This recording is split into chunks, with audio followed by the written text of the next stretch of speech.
Okay. Is that? Now you can hear us. I see more green bars now. Sorry. Thanks, Dan. A little technical difficulties here. Running behind this morning. I think we learned something this afternoon, though, that we'll be able to fix for next time. So every week we'll get a little better at live streams. So Dan say, checking 1, 2, 3. Ooh, I don't know. Ooh, Dan, are you hearing us okay now? Oh, that's slick. Working now. Awesome. Thanks. That's why we do our check 1, 2, 3. We do have a couple things planned. Sorry if you saw the live streams and then they went away and then you saw them again and then it was messy. Next week is not going to be as messy. We'll just call it messy. I do a lot of things messy, but you know what? That's what they say. They say that if you just do it, you'll figure it out later. So we're just doing it. I mean, I say that, but Caleb's got a lot of stuff figured out before we ever get here. So why don't you talk through what we're doing tonight? Right. So I know in the title I said that we were doing a load test because we've got this 24-volt battery that we've built. And we have a BMS that is a 320 amp BMS, which we already know is not a continuous current rating. It's more of a, hey Patrick, that's more of a burst thing, not a continuous current. So there's that. And really curious how much you can do with the 4 wires it's got on it that are the, 12 gauge. You know, they're silicone wire, they seem nice, but you know, how hot does it really get? We got a little infrared camera. We'll see if we can get that to show up on the camera and see how hot things are getting. The other thing was we had a viewer that was having some trouble with their 24-volt Growatt. They said it was working good for a month and a half or so. He added some panels to it, still well within the voltage and current capabilities of the Growatt, but it ran an error 56, which indicates no battery detected. And now it was showing like a 17-volt battery, but if he multimeters it, it's like 26 at the terminals on the Growatt. So he was thinking about, I mean, he's trying to get a warranty, which, I mean, it's a month and a half. You should easily be able to get a warranty. And he bought it from someone here in the States, which was handy, not having to ship it back to China or trying to deal with someone over there. But we want to see if there's anything internal that might be replaceable. He said he smelt the magic smoke come out, so maybe there was a fuse in there that for some reason blew, but it's kind of odd that you would send, you know, it kind of seems like a voltage thing, but if he was only sending 120 volts or so and it's rated for 145, it shouldn't have blown. So we'll pull apart a Growatt. I've got a 48-volt Growatt that I already ripped the void sticker off of, so we'll pull that apart and see what it looks like inside. So we'll be able to go through a little bit on this other 24-volt inverter too that we've got and see how well it performs. It's a 3,000-watt inverter at 24 volts compared to the Growatt, which is a 3,000-watt inverter at 48 volts. I don't know if the inverter actually has to work a whole lot harder to go from 24 volts doing 3,000 watts compared to 48 volts to 3,000 watts. People say that it's more efficient to do a 48 volt compared to a 24 volt battery for inverting. I don't know if it's more efficient because of the electronics inside are easier to handle the less of a difference of voltage, or if it's just because you're not pulling as much current off the batteries and you're not losing due to heat and voltage loss or voltage drop and whatnot. So I don't know. We're not measuring anything very specific today, but we'll get some feel for it, I guess, see how well it performs. But at 3,000 watts, that thing's going to pull around 140, 150 amps off of this battery. So it'll get a little bit of a torture test. Obviously, the cells can handle almost twice that, but you know, we've got 2-gauge wire, which should handle it just fine. We've got honestly, my copper bus bar. I realize I'm pointing at something you're not seeing right now. Where is? I'm about to push buttons, people. So watch out. What do you do, Pep? I wanted to show the upstairs camera. Oh crap! Oh, that's cool. It's like overlaid. Jacked up. You can sort of see it. It's like bleeding cameras. Do over here. There you go. Do that for now. Oh yeah, there we go. So my bus bar here is actually only rated for about 100 amps. And I actually didn't think about that when I built this, but really I'll probably end up doubling this up. So we'll see how warm this gets when we start pushing over 100 amps out of, or pulling 100 amps out of this inverter. We've got this actually hooked up to a solar panel right now, and it looks like we're still pushing almost 9 amps into the batteries. We've got a single 400 watt Jinko sitting out in the parking lot. So if that suddenly drops to 0, we know that the neighborhood isn't so great and somebody may have stolen our panel. The inverter will beep at us. That's our alarm system. But thank you all for jumping in. We're going to have some fun this evening. Maybe kill some spiders. There's more spiders over there? Oh no. Oh, I got him. I probably should have left him alive. He was probably doing some good over here somewhere. One thing that's unfortunate is that it is now just about summertime here, and the loads that I've got for running this on this inverter are both heaters. So hopefully we can kind of scooch those away from us and not burn us out with 3,000 watts of heat. Hey Gabe, we're doing pretty good. Are you hanging in there? I'm excited just in general. Just I don't know this is a hot topic, but the whole COVID thing.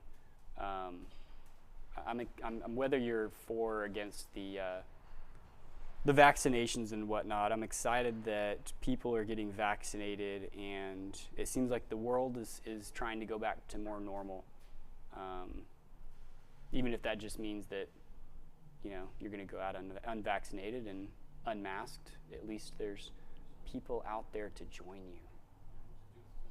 It's going to be good. Both of my kids have a bit of terror at this moment because they've been cooped up inside for a year, and trying to do anything without them is almost impossible. So we're working through some attachment issues. I really appreciate that they're attached to me. I do. But anyway, how are you guys doing? We're fine. We're good. Do we need to set anything else up? I'm trying to fix a couple other things here. Okay. What are you ready to do? I don't know. You want to start I'll probably start setting up a load test. We've got this solar coming in, so I may as well. Why don't you go ahead and do that? I'm going to keep finishing. I broke something, so I got to fix it. Oh, you broke things? Yeah. That sounds like me. So this is my classic 1400 watt heater. So let me get this on. I'm not going to put these, well, actually I could stick these right behind me, and then Ben will be like, no, not near me. You guys can actually see them light up. Power strip's not going to be visible. I'm going to have to watch the current on this power strip. I wonder if it says what it's rated for. 15 amps. What's 15 amps at 120 volts? I may not be able to do a full load test on this. 1800 watts. We have a fire extinguisher nearby just in case. Where is it? I know there's one on a pole over there. It's like, where is it? Where? Where? So if we have, is that inverter's not on, so that's good. So we've got two, what is it, a 1400 watt and a 1300 watt. So I guess that's not quite 3,000 watts, but let's see what this does. I want to pull up the BMS app here. Actually, do we want to show that or no? I can just do it on my phone. Yeah, we can do that. Pull your phone up. Do my phone? Yeah. Get rid of your phone and we'll do that. So I want to see how much current we're pulling. And guys, don't let me just ramble the whole night. If you guys have questions, or you people have questions, we can go some different directions. But I wanted to have a few things that we were planning on doing. I can't remember. I was going into Don't Disturb. Don't disturb me. mode. So we'll put this, is this going to work somewhere around there? We'll be able to see it from up above. Oh, that's probably too small. Let's do this.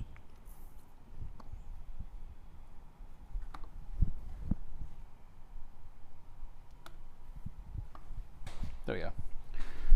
Oh, that's beautiful. Oh, yes. It's an iPhone, so it works because you just plug it in and it was already set up for an iPhone.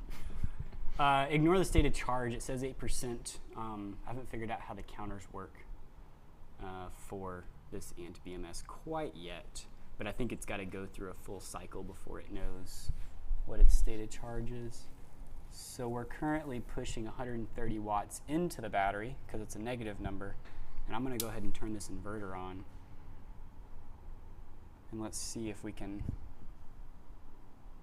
It's like, wait a minute, did it turn on? It says it's inverting. Is it too warm in here? Oh, there we go.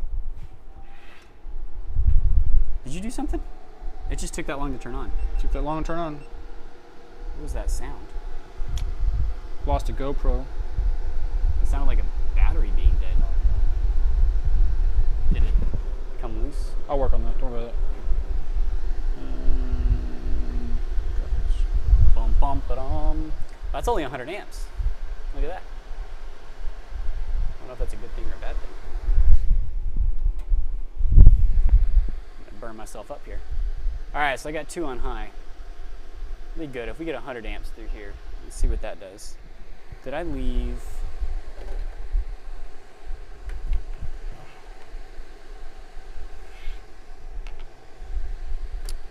There was a Android phone laying around here. Oh, there it is.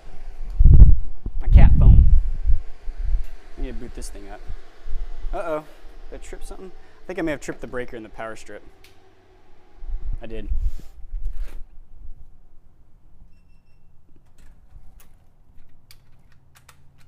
It's like, nope, I'm too hot. Well, guys, I sure hope that y'all have some interesting tidbits to provide us while we wait for, oh, there we go. That reset. Well, we figured this out. Dan. So Dan, you were thinking about going Growatt, huh? This was the, there's also like the different levels of Growatt. I was actually watching a video the other day about, apparently there's a version that can do up to 150 volts input on DC, and the same unit is available with up to like 600 volts DC input, which I thought was interesting because, you know, most of your off-grid inverters will only go up to 150 volt DC, and I'm not sure why. Like, because that's only, you know, that's only usually about 3 or 4 panels. With these big old Jinko 400 watt panels, it's really only 2 panels. Because of 3 of them, you're hitting like 146, 147 open circuit voltage, and that's even at lower temperatures. You can get lower temperatures than that and get even higher voltages, which I thought was interesting. All right, so we're pulling 1200 watts, and the power strip is not tripping, so that's 46 amps. That'll give us some data. Wonder how we'll pull this data charge. One thing I like about this inverter, and I need to pull the Growatt out and see what it feels like. The buttons are very, I know this is like stupid stuff, right? The buttons are very tactile, and it just scrolls through the menu really quickly and refreshes the screen. I feel like with the Growatt, you're always waiting on it. And maybe it's just the way the button feels.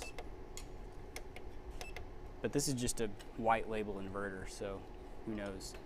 So this is still doing supposedly about 200 watts from solar into the battery, but then we're pushing 1.2 kilowatts out to our heater, which is, let's see if we got any readings here.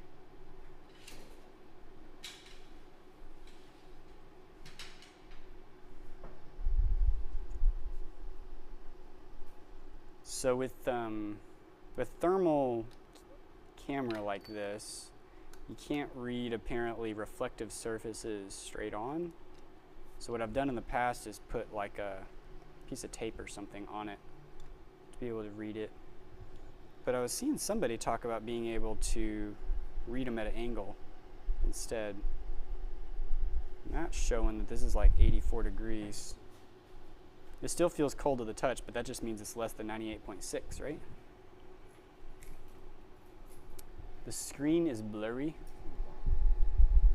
What, JM, the amp BMS.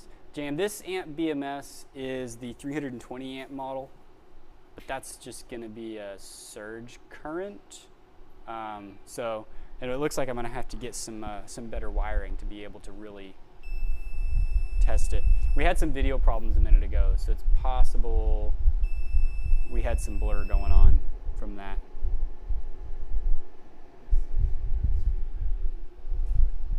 Ah.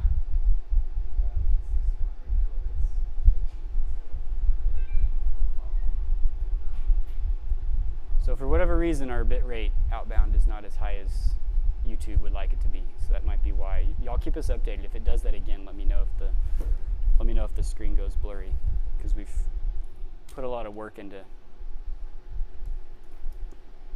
getting this smooth.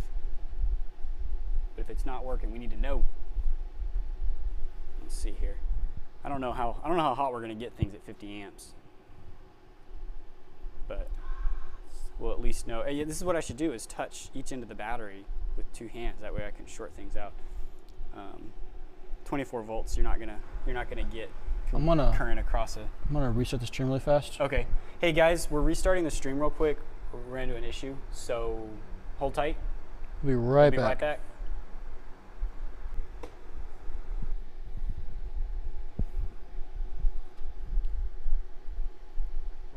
Oh, I did that. I probably should leave that up if we're. Oh, good. Oh, did we have it set to low? Yeah, I had it set to low. Because we were testing stuff. So, now we have video again. So, y'all tell us, is the video any better now? So, JM, we had the bit rate wrong on our end, but we restarted things. Does it look clearer now?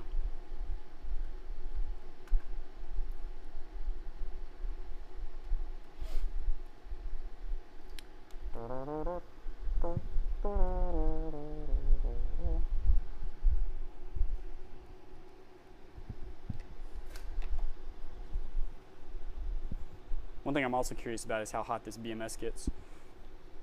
Because there's a couple things with the BMS. One is that you got all the MOSFETs that the current's flowing through. And then the other thing is you've got the wires that run from the BMS up to your terminals. So this one's running 4 12-gauge wires on each end of the BMS, which if those are rated at 25 amps a piece, that would be about 100 amps. They don't feel warm at the moment. Bus bars still feel cold to the touch. And we're doing the thing that I always tell people not to do, which is run space heaters with your solar battery, because it'll just run them down. Like, why would you just want to run your stuff down? Yeah, Jan, let me know if that works. If rejoining fixes the bit rate. YouTube can be weird. YouTube is an amazing thing, but you did a what? You do? Okay. Still blurry after restarting the stream.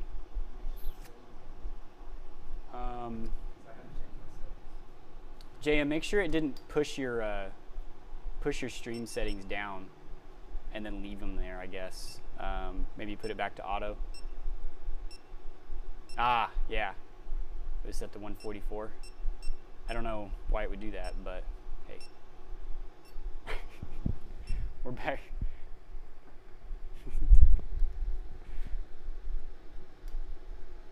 All right, I feel like watching a thing discharge is probably kind of boring. I need to... We do have the ability to stream his laptop at some point, right? Yours, yeah. Yeah. I'd have to log into my email, though, to grab it. I have to log into... No, it's not even my email. I don't know that password by heart. Let's not do that right now. It's nice that it cooled down out here. We were worried this wall behind us is west facing, which is handy for when we're here in the evening and want to set a solar panel out.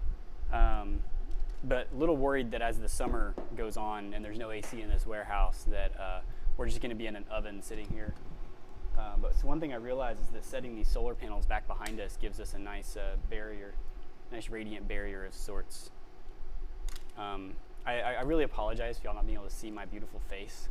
But then again, maybe you appreciate that. I don't know. Really? All right, guys, I have an idea of what we're going to do for a moment. Bear with me because there was somebody, and he may or may not be on the stream. I should have let him know that we we're going to be doing it. I'll let him know afterwards just in case. But he went through a very detailed set of requirements for his own off-grid setup.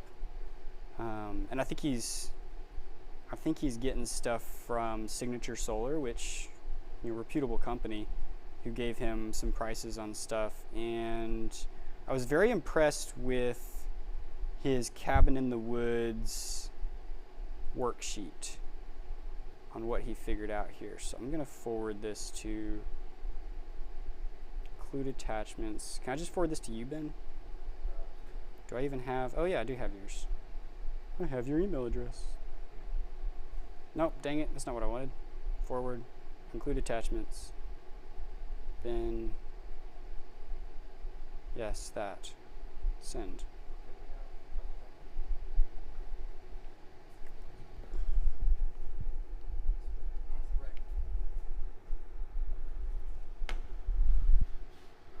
Dan, no, we have not had any cells leak. Were you referring to, I know Will Prowse had some cells leak. I don't remember what brand those cells were. I know they came from bigbattery.com and they were laying sideways and stacked. And I know I haven't seen an update from them to see. I don't know.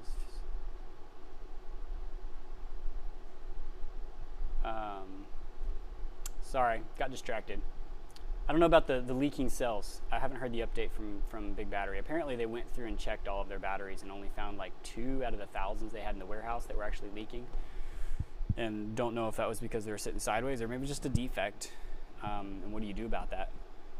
And maybe Big Battery found it because they install their batteries sideways in cases. But I don't know about Signature Solar, because I guess that's something I don't know myself, right? Like, I am perfectly happy to provide some level of replacement warranty on equipment that we sell, but like when it gets to a 5-year replacement, when you buy something from Walmart and it's got a 5-year warranty, you're not taking it back to Walmart typically, I don't think. I think at that point they're going to say, yeah, that's a manufacturer warranty. You take it back to Samsung or whoever, and they'll take care of you. Doing taking it for a customer and then dealing with Growatt directly. I don't know. I need to be honest. I need to look into that myself. So Will said watts 2247. That's good because I think that's the place that this user I was talking about had bought his Growatt from, was watts 247. And apparently they are, or at least they say they will warranty the Growatts for him. So that's handy, it being in the States. I asked him to keep me updated on how that goes. If they do a cross-ship thing or just send them in a unit or whatever. Hey Tim, glad it's going well. Did you ever find your, I know you were looking for like Dicor or something to seal the connections or the bolt holes for your solar panels on your van. I'm excited to see how that build goes. It looked like you had gotten your 200 watt panels and fit 4 of them up there and still even had space for your vent fan and stuff. I should grab that photo and sit that up here. Let's see. I think I've got that here on my phone. You ready to look at this? Oh, yes. It's flickering, but I think we can get by with it. Did Tim send us a text or was it Messenger? What was it a picture of? It was his van. It It was on here, I think. think it was there, yeah. Tim, do you mind if I share? I was going to show a picture of... Oh, did you just move the cable over to someone I else? moved the cable over to that. That's fine. So We'll come back to that. If Tim says yes, we can view his picture. I'll throw that up there. Yeah. Yeah, so this guy's got this cabin that he's doing a build on, right? And he sent me this just to kind of get my opinion on it, and he was like, maybe we could do it on a live stream. I should have made sure that he was available for this live stream because we were going to talk about it live and maybe he would have some questions. But, all right, we'll throw that up there, Tim. Let's see here. So, Unlock that. oh, helps to do my fingerprint correctly. I need to ask him where he got all these worksheets because, to be honest, this is impressive. So, I mean, he's got his requirements down, right? He knows when he's going to be there. And then he goes through and says, okay, what are the sun hours for those months? If you're doing like a grid tie install and you have good net metering, then all you have to do is look at your yearly kilowatt hour usage, right? And you say, okay, yearly, if the average sun hours in North Texas is 4.6, and you know that you use 20,000 kilowatt hours over the year, then you can easily extrapolate that and say, how many solar panels do I need, and what wattage of panel array do I need to be able to zero out my power bill, knowing that in the springtime you're going to be overproducing, and in the winter or the summer you're going to be underproducing. But in the end, it'll be $0. Now, that assumes that your net metering is really good.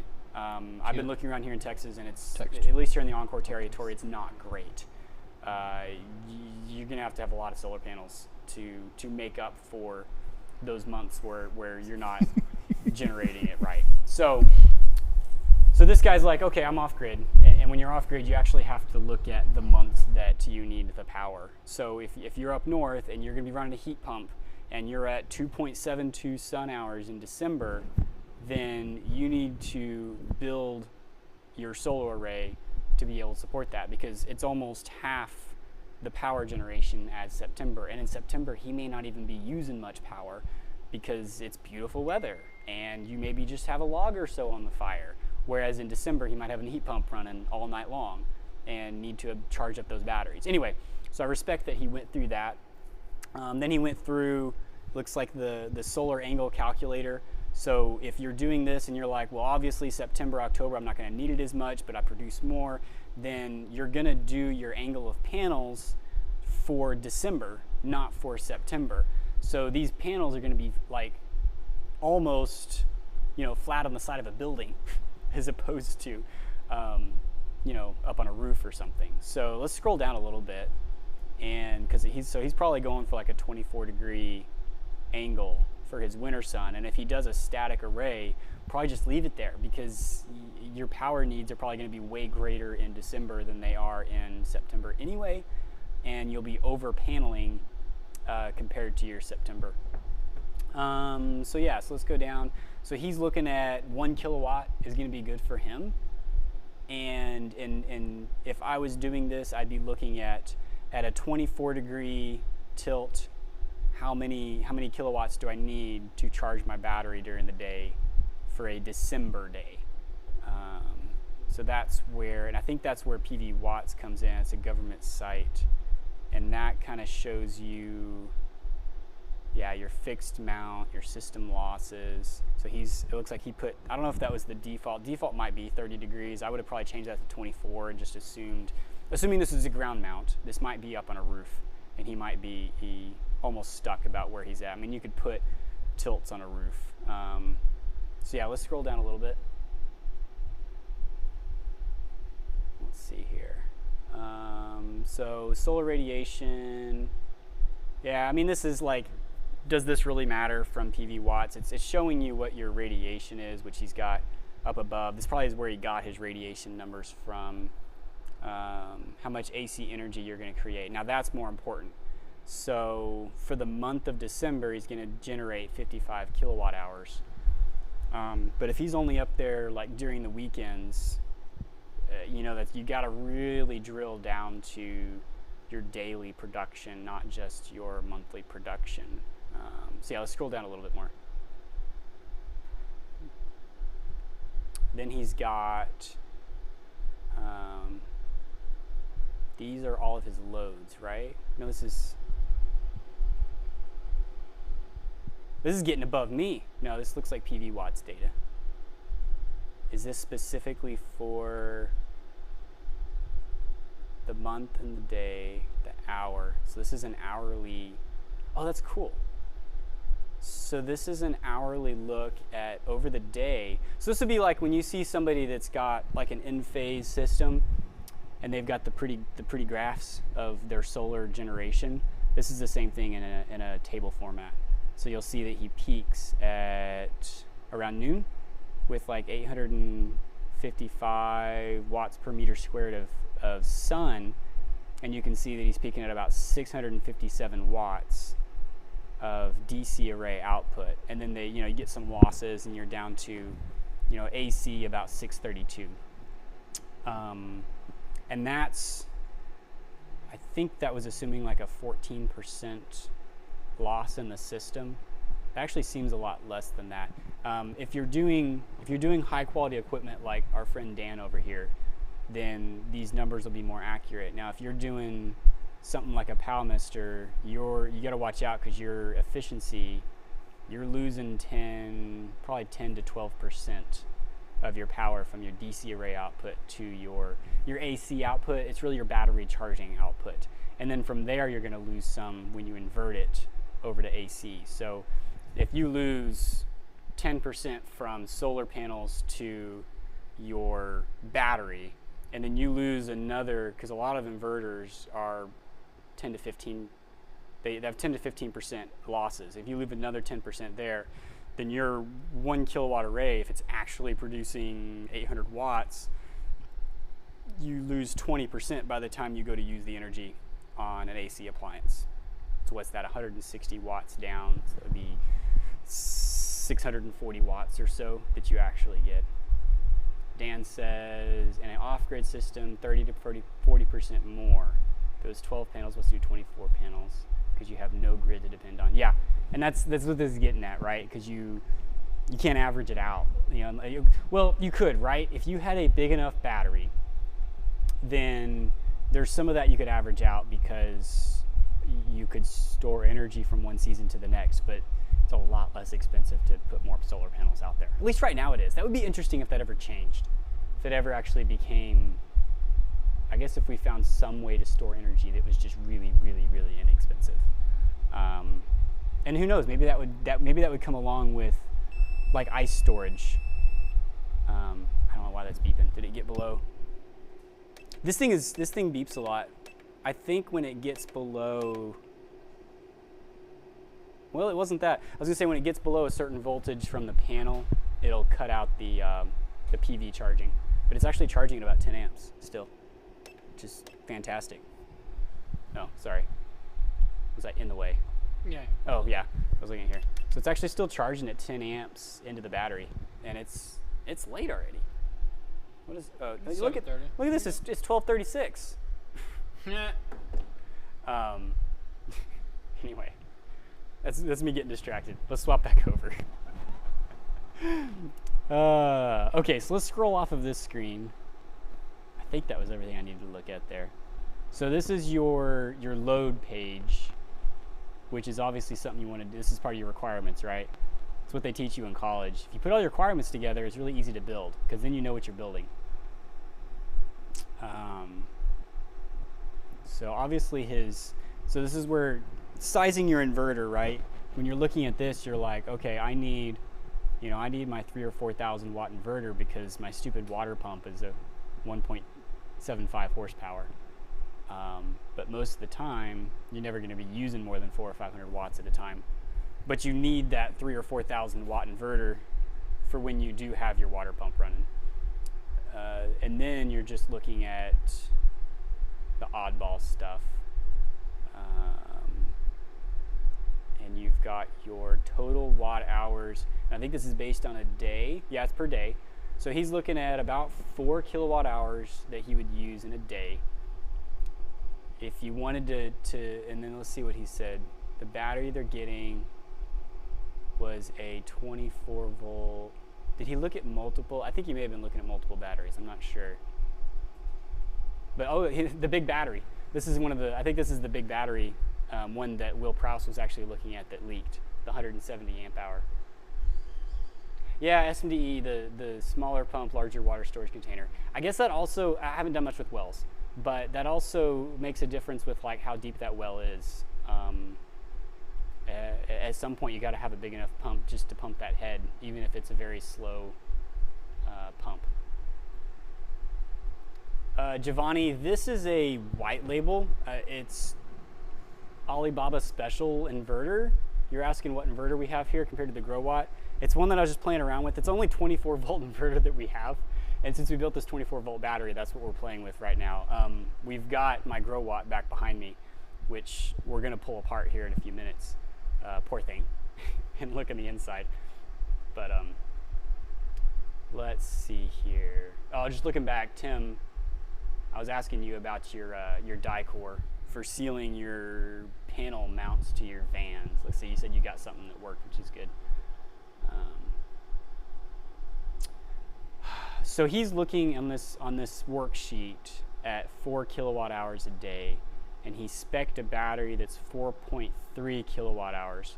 To me, that'd be a little close if I was willing to, since this is like a weekend cabin, like maybe that's not such a big deal. Like if you're getting close to your usage limit, then you just shut everything off and go to bed. Like no big deal. Let's buy a bigger battery next time, because batteries are expensive. Like that's going to be one of the most expensive pieces of your build. And if you're able to kind of do it in pieces and say, I think this will work, and then later on add another one if you need to, like that's the beauty of even doing it yourself. And with these lithium iron phosphate batteries, you can do that. I mean, even if you wait a year or two and add another one, you can't do that with these lead acid batteries, these flooded lead acid or the AGMs. They will drain each other and whatnot. It'd be a pain. JM, we should pull that up. You're asking about the optimal angle for a fixed solar array in Mansfield area. That's where I think PV watts is where that's at. Maybe we can try pulling that up here later and see what it shows for here. Oh, good, Giovanni. We'll get inside that Growatt. I'm glad you're excited. I am too. I'm curious if there's a fuse or something that would be easy to replace. I know that, yeah, like this one's got a 150 amp fuse right in here. And then it actually is accessible. It's just got screw terminals holding it in. And it's probably a standard type. So hopefully the Growatt's the same way. So anyway, he's looking at 4 kilowatt hours a day. He's got a 4.3 kilowatt hour battery. Testing things out, building, can always add later, no big deal. That's awesome. So, and then the inverter, so he's looking at a 3,000 watt inverter. That's gonna be cutting it close when that water pump comes on, but it kind of also goes with, if you're doing this yourself and you're okay with the risks, like worst case scenario, you know, your wife's in there cooking and has the hood vent on and the water pump kicks on and the inverter resets and it all comes back on. Like, I mean, yeah, it's not optimal, but it's not that big of a deal. This is where it'd be a little harder than a battery though to recover from long term, because it's like, how do you just add another inverter? If you're using, I mean, I guess if you're using these Growatts, you could add a whole nother inverter, but that kind of stinks because then you're adding another load, because these things pull about 40 watts continuous, and when you look at that over a 24-hour period, that's almost a kilowatt hour of power. And actually that brings up something, is he didn't account for that. Well, he says the inverter standby is only 2 watts. If you have the inverter in standby mode instead of always inverting, that could be right. It's probably more than 2 watts. We need to hook that up and see. We could do that on this 24 volt here actually. Let's do that. I'm gonna turn off the heater, and then we're going to, I wanna see, is it wirelessly doing it, or do I need to plug in? No, we'll sit. I'm totally jumping around here. Keep jumping around. It's all good. It's all good. Yeah. We'll put it on the screen. Put it on the screen. Can you put that? Is this I'm just waiting on the magic to happen. These guys are magicians. Y'all think I'm the techie one. I'm the techie one with the power stuff. These are the real geeks. What do you want me to do? You're good. You're good. Oh, I'm good. They're talking to each other. That's fine. That's Tim's van. They so don't see it. They don't see it yet. Oh, they don't. That's right. I'm looking at Tim's van. Aren't y'all seeing it too? Hold on. There you go. There's Tim's van. That's right. The one on the right. Tim, don't let them catch you working out in the parking lot on your van. But I think he said those were 200-watt panels, and he was able to fit 4. It kind of looks like you'd be able to fit a 5th one up there, Tim. Is it too close to be able to get a 5th 200-watt panel in there? Go for an even kilowatt? That'd be pretty slick. I don't know. So It looks tight. He's waiting on the new. So JM, you're waiting on the new Growatt 6K 250 volt to get in from LAX, and you can't wait. So when you say 250 volt, are you talking about a split phase inverter? JM, it sounds like you have more money than you need to spend if you're just buying inverters for the fun of it.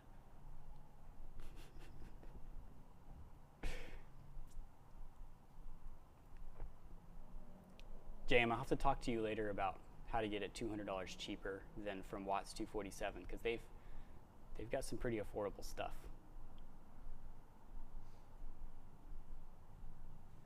All right, I know I'm getting distracted here, guys. I'm going to get back to everything. So JM, you're asking about C rate.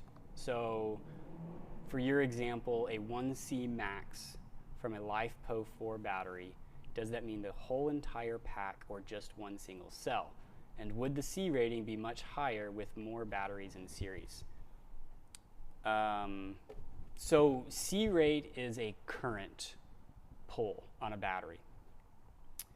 If you have a 272 amp hour cell like this, then 1C is pulling 272 amps. If you have a battery assembly, like you've got 8 cells, and you've got them all in series, then it's still 272 amp hours, which means if you pull 272 amps at 24 volts, it's still 1C. It's 1C on each of these cells. If you had a battery that was, say this was a 12-volt battery, but we still had 8 cells, so you had 2 in parallel, another 2 in parallel, another 2 in parallel, another 2 in parallel. So 4 in series, but each of those series cells was really 2 cells. Then you could pull 1C, but 1C would be 272 times 2. So that would be 560, 540, 544 amps, I think. So you could do 12 volts at 544 amps. An easy way of looking at this is, because I say it's a current rating, it's a current thing, right? If you just look at watts, when you have a cell, you can pull at 1C is an easy number, you can drain that cell in 1 hour safely. So each of these cells is 870 watt hours, which means you can drain at you can do 870 watts for an hour. And then you add another one in series or parallel, it doesn't matter. Now you can do double that, because now there's 2 that you're pulling off of instead of 1. Whether you're pulling at a higher voltage, same current, or a lower voltage and higher current, it's still the same wattage. So 1C is simply draining your battery, cell, pack completely in 1 hour. That's really all it is 1C. And of course, 0.5C would be draining it in 2 hours. Solar storage batteries typically are 1C. These are rated for 1C, or they can do a 60-second burst to 2C. All the lithium iron phosphate batteries that I've seen, or at least most of them, have a 1/2 C charge rate. So with these 272s, you can charge at 140 amps or so before you damage them from trying to charge them too quickly. that was one thing that I had a problem with. We had bought some 100 amp hour cells previously, and when you start looking at charging, like a 60 amp charge controller on a 100 amp hour cell, that's actually overcharging it. And you know, if you put together a 48 volt 100 amp hour setup, you know, you might want to charge it at more than 50 amps. So it was kind of a nice thing going to these 272 amp cells, or amp hour cells. You can certainly charge them at a high rate because they're bigger. To see or not to see? That is the question. Yeah, thank you, SMD. Thank you. I appreciate that. JM, I can appreciate that. You have a budget. I'm glad you're getting some equipment though. Oh, the makerspace. You get the makerspace. That's perfect. Tim is building his van.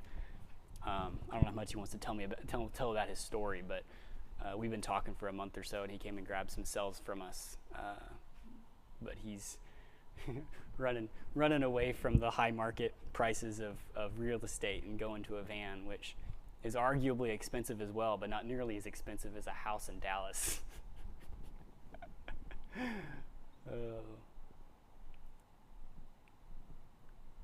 Let's see. I'm just throwing you guys for loops. No, you're fine. I wanted to see what the idle current was. So this inverter is currently on, and if I look at my BMS, I'm showing that we're pulling 26 watts with this inverter on. It's ready to power something immediately, but it's idling. There's no load. The power strip's off. So if we turn the inverter off, which I guess we're no longer charging from solar either, huh? What's our voltage on our solar panel here? 27 volts. Yeah, so we're no longer charging from solar. Now, I know on the Growatt, when you turn the inverter off, the solar charger is still on. That just allows you to turn the inverter piece off, but it can still charge the batteries. So like if you were leaving the cabin for the weekend or something and you just want to make sure that the batteries stay topped off even through a 6-day cloudy event, then you could just flip the inverter off. So with the inverter off, I'm seeing 2 watts. So maybe he's right. Oh my goodness. I mean, he had a lot of stuff that was right on his worksheet there, and maybe he got some really good numbers. I'll have to try this on a Growatt too and see what it goes down to. But the amp BMS here is showing about 2 watts being pulled. And I do in fact still have the screen up and everything, so I'm sure that if there was any sunlight still outside, that it would still be charging with the solar charge controller. So MPPT charger doesn't really draw much. It's just sitting here at 2 watts. Yeah, just go ahead and beep at me. You just going to sleep or something? Maybe we should just turn the beep off, but then I wouldn't know when someone stole the solar panel. Let's go back to the worksheet. Let's finish that up. Totally ran a load on this thing and everything's still cold. It was only 50 amps. We'll come back later because I still need to run a 150 amp load. I think I'm gonna have to get an actual load center or something connected to this, an AC distribution center, and have probably a couple of 15 or 20 amp circuits hanging off of it so that we can really test the load. I don't know what kind of wire I'm going to be able to fit in there. It probably fits 10 or 8 gauge into the inverter, and I got to get my ground wire connected. Kind of hanging out there. It's a floating ground. See, it's floating. Y'all can't see, which is good because you don't want to see my floating ground. No. No. You ready to see that? Yes, let's go for that. Throw the preview up. I lost Okay, connection. I'm turning the inverter back on so it stops beeping at me. It sounds opposite, but whatever. Yeah, 175 amp hour battery at 24 volts. I think if I had the choice, I would go ahead and do a 48 volt on this system. I mean, you're probably fine on a little cabin with 24, especially if it's you're not sure you want higher voltage like a 48 volt. But a lot of time, I mean, you should be able to find like a 100 amp hour 48 volt battery that would be about 5 kilowatt hours as opposed to a 24 volt at 4.3 kilowatt hours. You'd have smaller wires. Your charge controller wouldn't be maxed out as easy, blah, blah, blah. Anyway, but I'm not against it. I just, if you have the option, I'd just go 48.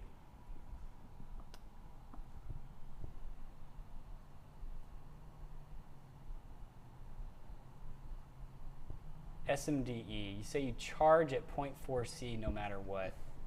I mean, it really depends on what the cell is rated for.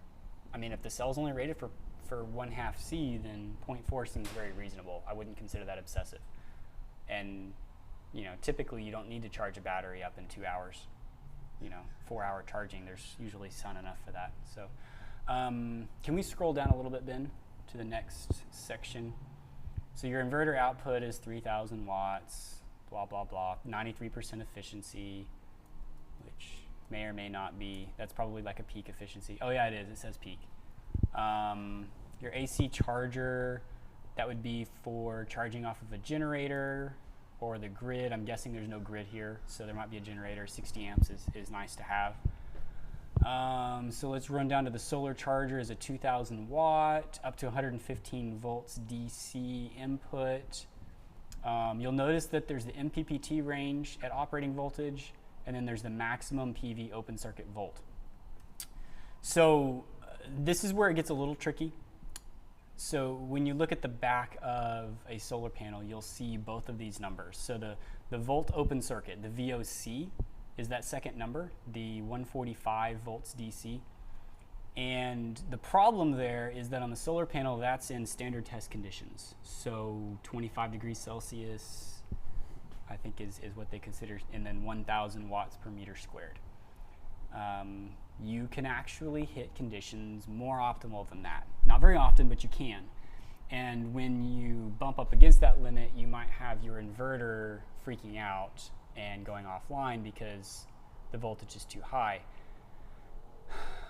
Usually that would only happen if, say, your batteries are full. So the voltage on when the panels are under load, the voltage is going to be lower. The MPPT is going to be operating and pull the voltage down close to the voltage maximum power rating. And that goes to the other line, the maximum the MPPT range at operating voltage. So your voltage maximum power can't be over 115 volts DC. So that 115 volt DC and the 145 are related, even though they're 30 volts off from each other. When you're under load, if you have 145 volts DC open circuit, when you're under load, you should be around 115. And JM, I know that we kind of went back and forth a little bit on this on your thread talking about your Growatt. Because I was really curious. You were talking about the voltage you had coming in from your panels, and you had it all correct, but I was just questioning because you never know. And if someone comes to me and says, oh yeah, I've got 80 volts coming in, is that 80 volts MPPT range, like it's under load 80 volts, or is that open circuit 80 volts? And I think either way yours was fine. But if your open circuit voltage on your panels is 145 and it's springtime, 20 degrees Celsius outside, and you've got perfect sun, you could be hitting 148 volts and trip your inverter. Not usually that big of a deal, but just don't. I don't plan for sitting right at 145 volts. I go a little bit below that. Let's see here. So looking at the solar panels, he was just going to grab some of these 250 watt modules, which are similar to the 230s that we've got, 37.6 volt open circuit, and then I think he's got in here how he was going to configure them. If you scroll down a little bit, Ben, does it show 2S2P? So yeah, so he's going to set them up with 75.6 volt VMP max. Is that right? VMP would actually be, oh, that's a cool number. See, that's something I haven't seen before. Notice that the VMP max is at negative 30 degrees Celsius. And that's what I was saying. The colder it gets, the higher the voltage. So, but I think that's wrong. I think that's voltage open circuit max at negative 30 degrees Celsius. I don't know, because later on he says check 75.6 volts is less than the 145 volts DC, and that would indicate that he's looking at open circuit voltage, not maximum power voltage. Either way, he's got enough buffer that he'd be fine, but that's smart, and he did exactly what I was talking about, which was, and now I'm actually reading it, there is an open circuit voltage at negative 30 degrees Celsius is 88.8 volts. So he did have both numbers. When he did the check, he should have used the 88.8 instead of the 75.6 when he said, yes, it's less than 145 volts DC. Ultimately, it doesn't matter because they're both below 145 volts DC, so he's well within range. That also could matter a little more for him being up in New York, I think. It's going to get much colder. So if he's got these panels pointed way down at the sun in December and it's negative 20 out there Celsius, he's going to get some high voltage. And it looks like that's from a Magnum-Dimensions. I wonder if that's from Magnum Inverters PV array calculator. Let's see. So he's going to do a 2S2P. That makes sense. So go ahead and scroll down. This also is really easy because with a 2S2P, you can just run some branch connectors. You can run 2 solar panels in parallel without having to run a combiner box and all that. So he'll just have 2 wires coming from the solar array back to the charger inverter. No big deal. Makes it super simple to set up. We're going to be setting up a more complicated one, and it's going to be a pain because combiner boxes add a lot of complexity. I think Dan's done a lot of that, and he probably knows more than I do on the subject. So when we get into that, he'll be chiming in, I'm sure. So we'll be looking at, so this is verifying on the right-hand side, the PV array, your inverter charger, or your charger, MPPT charger, is going to have a max current input. So with the 2 panels in parallel, that's the 17.7 amps. So that you just have to make sure that your charge controller can handle that. And then he's got his 75.6 volts maximum power and his 88.8 for open circuit. And he already verified those on the previous page that those were good. So that all looks good. So let's scroll down.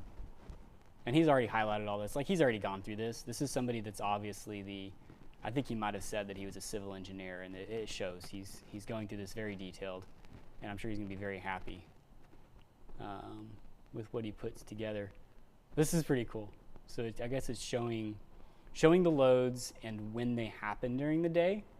And I don't see where it overlays like your solar production, but I could see where this would be really cool. This is kind of like the this would be where you create that duck curve out in like California, right? Because you've got so much solar on everyone's homes and out in fields in the middle of nowhere, and the problem is that the solar is creating all the energy at noon to 4 or noon to 5, but then everybody gets home at like 7 o'clock and turns on their ovens and their TVs and their air conditioners, and so the load is after all the production.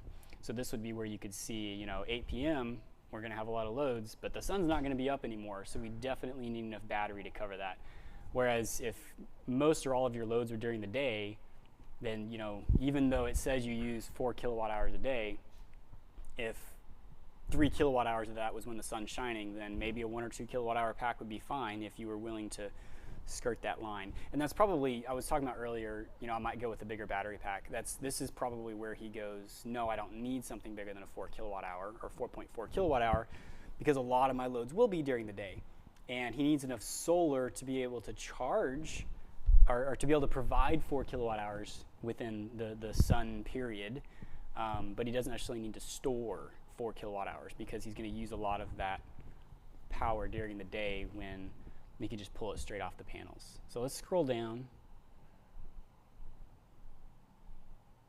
Dan's saying that he would do more than 170 amp hours. Yeah, and I kind of went through that. I don't know, because I ran. A lot of it comes from experience, and so Dan, coming from you, you've got experience because you've actually done this. You've got an off-grid location that you have. You might not appreciate me saying that. All these off-grid people are like, stop saying I've got a place.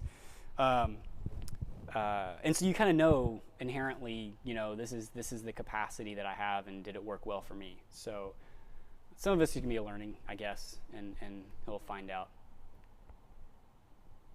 JM, that's a little scary. JM said that because he bought a pallet of 230 watt panels from us, and when he got home, he saw some broken glass pieces on one of the panels, but ended up none of them were shattered, so it must have been from some other panel. Sorry you had to clean up our glass. We'd have made it right regardless, but. So he had some questions. Here we go. So this is probably going to address the things that, I didn't see it. So let's see, upgradability. They want to be able to upgrade, and he did the calculations for 1.5 kilowatt of panels, and the Growatt 3000 should be able to handle 2 S3P of the 250 watt panels. I think that's right. I have to go, I mean, it's just wattage numbers, right? The problem's going to be, once you go 3P, you will have to do a combiner box of some sort, or do, I don't know, probably a combiner box of some sort would be the right way of doing it. So if he wanted to build this to where he could easily add that extra pair of panels, then he might want to go ahead and buy a combiner box and go ahead and run a combiner box now, even though he doesn't need it yet. So that would be a recommendation that I'd give him. Next thing, we'll buy a bigger battery, but they're already spending $1,600 on a 4.4 kilowatt hour. We'll likely buy another 24 volt, 3 kilowatt hour, 120 amp hour battery and hook up in series parallel. So it would be parallel because your inverter can only do 24 volts. So you would just hook up a second 24 volt. You just make sure that your batteries are the same chemistry. So if they're both lithium iron phosphate, it shouldn't be a big deal. Whenever you hook them up together, make sure they're both at the exact same voltage. If you got one that's higher than the other, you're going to have a lot of current flow from one to the other when you hook it up. But we would then have 7.4 kilowatt hour for more juice if we get more appliances. Yep, because that's what happens, right? You're like, oh, everything's great. And then you're like, but I really wanted that window air conditioner for those 2 hours of the evening where we could cool off the house really quick in September when it just happens to be a little bit warmer than the rest of the year. Anyway, we energy creep, right? Factoring in overcast days is the second question. We only go up for 4 days at a time, and we have a Honda generator, 2200 watts. We want to plug into the Growatt at night. So his question is, how would I calculate recharge time of the battery? That he's confused on. The generator outputs 120 volts at 15 to 18.3 amps, and the Growatt takes in 60 amps? Not sure. And the batteries would charge at a rate of 29.2 volts? Not sure where I'm going with this, but I need a formula to calculate how long it would take to charge the battery with the generator. So in general terms, you have a 60 amp charger, which is going to use the battery voltage to say what that 60 amp is. So 60 amps at 24 volts nominal is going to be about 1400 watts, if I remember correctly. So it'll use about 1400 watts of your 2200 watt generator. I'd have to backwards to see how many amps that is out of the 120 volts, but it'll put a pretty good load on the generator. Then it would be a matter of how long would that take. If it's charging at a true 60 amps and you have 170 amp hours of battery, that's about 2.5 to 3 hours from empty to full. So probably about 2 hours of charging. Let's see, leaving it for long periods of time. So we're talking about turning off the inverter. We usually may leave the system up for a month and we would not check on it. Is this not okay? We're thinking of just packing in and packing out the battery each time and leaving the Growatt and panels up. Thoughts on doing this? So they're in a cold weather environment. I mean, one thing is if you don't have electric heat, there's dangers, right? Because you don't want things to get too cold. I think with lithium iron phosphate batteries, if you have a BMS, which I'm sure the big battery does, you have to make sure that has that low temperature cutoff, then it's not going to charge if it's too cold. Another thing you could do is buy a battery that has a built-in heater, and that way if it does get too cold, it'll heat itself up. Personally, I haven't done it. I'd lean toward leaving everything running just so that you're not turning on the dusty equipment every time you go up there hoping it works. But on the other hand, if everything's running, what if something goes wrong and you're not there? So that's, I don't know, because if you've got everything running and the inverter's off, it's not like there's any load on anything. Lithium iron phosphate's not going to self-discharge. The BMSs nowadays, I mean, over a month, it's not going to discharge the batteries any significant amount. So I think you'd be safe turning it off. Put yourself a breaker between the battery and the inverter and just flip it off when you're done. I would also do a breaker between the panels and the Growatt. So flip off the panels, flip off the battery, good to go. If anyone else has opinions on that, just let me know. Dan says it's always better to have a system you can add to later because you get addicted to free power. Yes, I'm addicted to free power. It's true. So temperature variance, cold temperatures during late November is 15 degrees Fahrenheit or -10 Celsius. We have the battery and inverter inside, so they won't get that cold while it runs, but this might be a problem. Yeah, I mean, imagine if you're there, you're gonna have the inside warm. I don't know, I imagine, I mean, if this is an off-grid cabin, then you're not running a fireplace to keep things warm. So I imagine it would get pretty cold inside. But that just goes back to the previous question of making sure you've got your low temperature cutoff for if it ever does get that low, or having a battery with a heater on it. I mean, I wouldn't be worried about like snow on the panels because you can still generate some even with snow on the panels. So I don't know. What else we got in here? Is there a number 5? Does it go down further? No. Okay. That was the ghost question. So that was cool.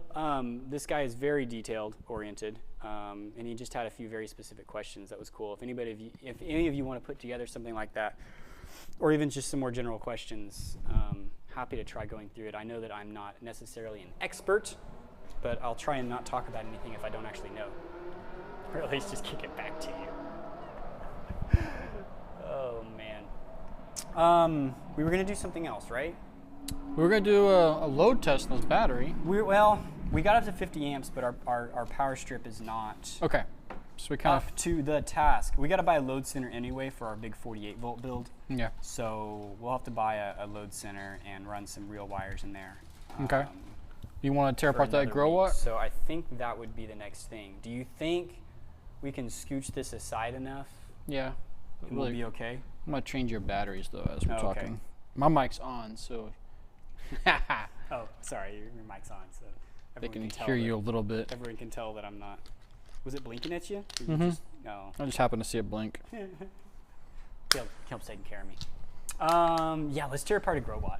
I'm really curious. I've been waiting all day for this. Actually, I think it was yesterday that JM mentioned it to me, and I want to know if there's something replaceable in here. For those of you that might not have been here earlier, JM had a Growatt inverter go south on him. Can we You think we could move it? disconnect the... Let me turn off the BMS. Yeah, turn the BMS off. This is how we move something, right? So we're going to go into control. Why does it show it's already off? Off. Okay, BMS is off. So let's pull our wires off. I don't say this all the time, but I love having a Bluetooth BMS and be able to just turn it off. I mean, you know, having physical breakers is nice too. And on a permanent system, I would have a physical breaker in addition to the BMS. But Have you had any... Is it connected really fast?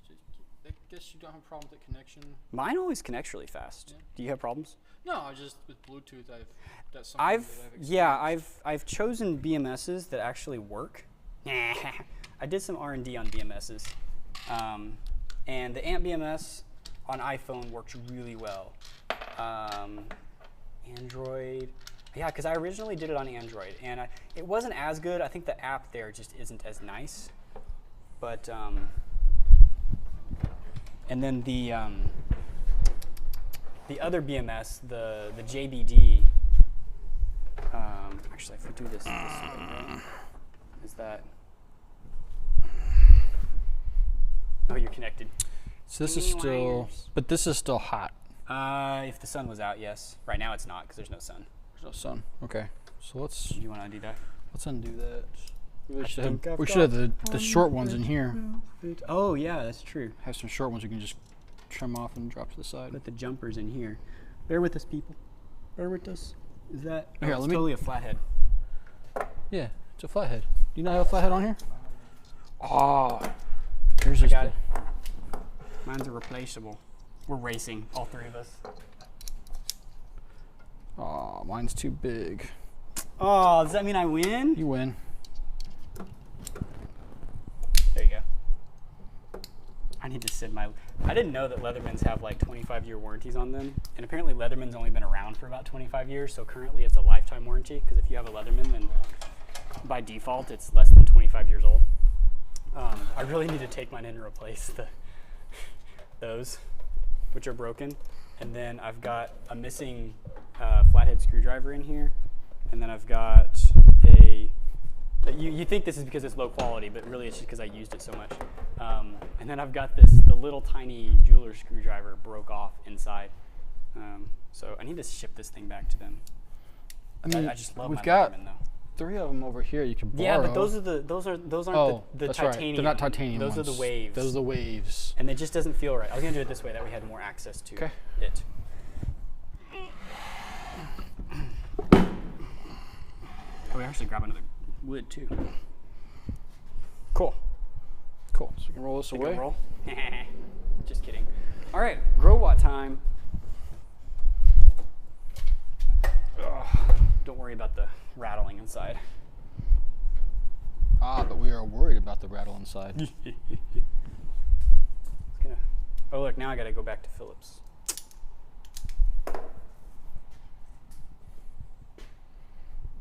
We really need to buy a set of screwdrivers. I need a set of There's jeweler. a flathead. jeweler Is screwdrivers. this yours? It is not. Okay. Does that mean it belongs to the warehouse? That means it belongs to somebody else, and I need to return it to them. Derp, derp, derp. Derp, derp, derp, derp. Okay, we don't have anything in here. Phillips? It is a Phillips, indeed. You're gonna get those two. If I, oh, if Nobody it hit my moved. foot. Nobody moved. I I think think it- I saw where it went. See where it was? I found it.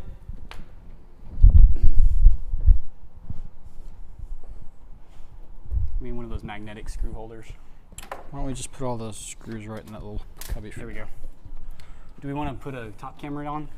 Yep. That way people can see what we're doing. So Giovanni is asking, he just started out with a small 24-volt system, but how reliable are the Growatt high-frequency inverters? Currently running a small Victron Phoenix 800 VA and a 100/20 MPPT. So 100/20 would be a max of 100 volts and a 20 amp, and want to go 48 volt in the future. I have heard, right up until JM had his Growatt go bad, I've heard nothing but good things about the Growatts. We're taking this whole thing off. It's white, Yes, right? Okay. yes. So there are 2 more Hey, fine. screws. You keep talking. I got you. So, I don't know. Like, I have not run a Growatt for years, so I can't say for sure if it's something that's going to last 5 years, 10 years, 20 years. Chances of it lasting as long as a Magnum or an Outback or something like that are probably pretty low. It is a high-frequency inverter, so there's a lot of different electronics inside that can go wrong. They certainly seem to perform well. So at least you're not, you know, it's not the 2,000 watt modified sine wave Amazon special that really only supplies 800 watts worth of electricity and then dies after 3 hours of use. So it's not that. JM, are y'all related to Bean Electric? I'm not sure what Bean Electric is, so I guess not. I guess not. Ooh. There is a monitor cable there. Wonder, does that pull out? This is really cool with 2 people. I'm used to taking apart things with 1 person. Oh, that's cool. Oh, that is cool. That is cool. So So as you, I yeah. don't know if I can see it or not, but Yeah. as you pulled these open, it pushed the connector out, which is convenient. So something I like about the Growatt, we're just going to talk about it now that it's open, is that these fans at the bottom of the Growatt blow up. We have 2 other inverter chargers, and the fans down here blow down. And that I really don't understand why, because heat goes up. So it would make a whole lot more sense to me that it goes up. Maybe they have a reason, and it's fine, but it doesn't make sense to me. They're trying to suck the air out instead of blow the air in. Maybe that's the case, but then it's like, why not put them up at the top and blow out? Right. I really don't know. I really don't know. All right, so let's start on the left. We've got 120 volts, 120 volts input.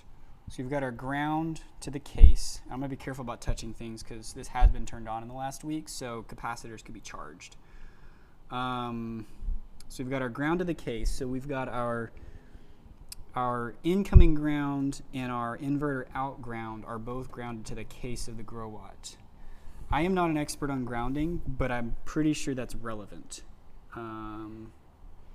Because there's this thing of like, where does the inverter ground? Does it ground at the inverter? Does it ground at the panel in your house? So that would be a consideration. If somebody has better data, then I think it's relevant. Please let me know. JM, I don't know about the low frequency versus high frequency longevity. I know that low frequency has, I think it's got less components, which it could be related to longevity if you just have less components. We really want to look at the battery input, and the problem there is these two big bars going up under, and you can't really see what's going on. Ripping that apart. I mean, it's clear plastic. I ought to be able to see through it. So the big bar, it actually says bar 3. That's funny. And bar 2 is battery plus. The big bar runs up under a heat sink on the right, and then runs up under here on the left. And I don't see a fuse immediately there.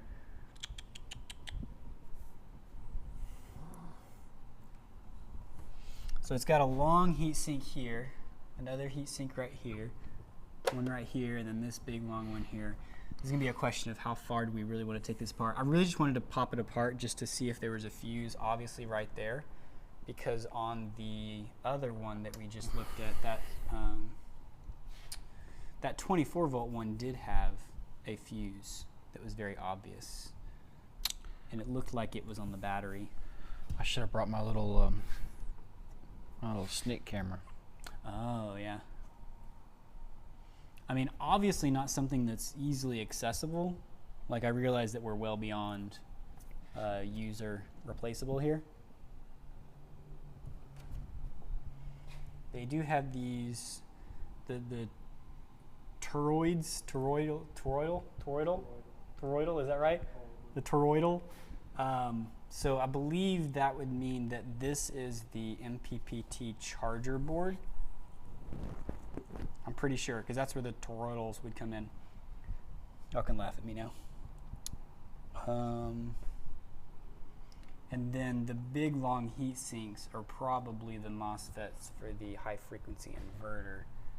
If that Growatt goes down, you probably have to send it in to be fixed. Out back I can fix in the field. I don't have to send it in. I believe you, Dan.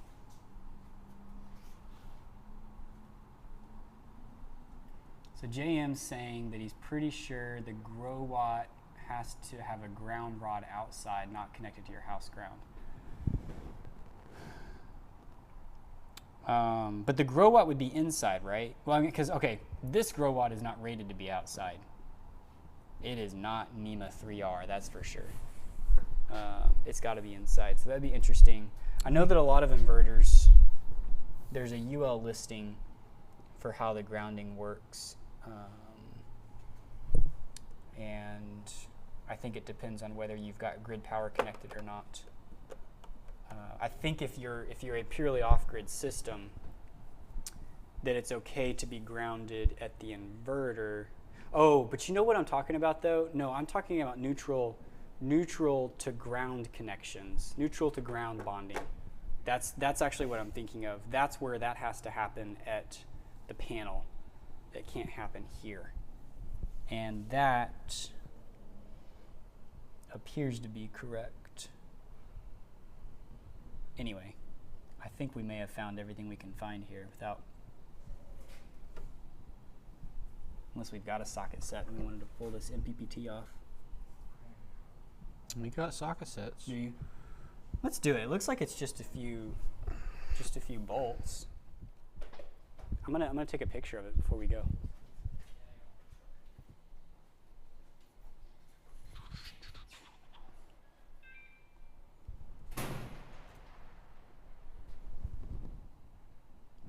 Okay, so JM, you're saying that even if the inverter's inside, you would run a ground rod outside and run the ground for the inverter out there. That's interesting.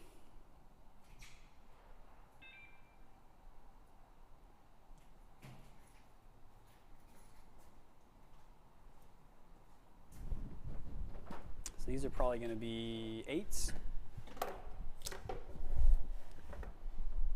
I could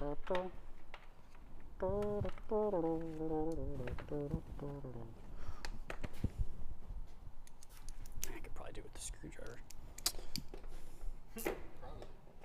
Nope. Maybe it's a 6. Who does 7mm? Ford? Oh my.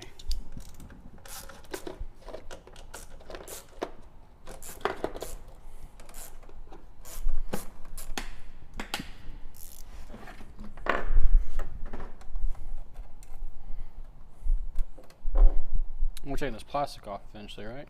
I think it'll come off once we have these 4 nuts off. We have to like these plastic pieces made to pop up. Really? Potentially.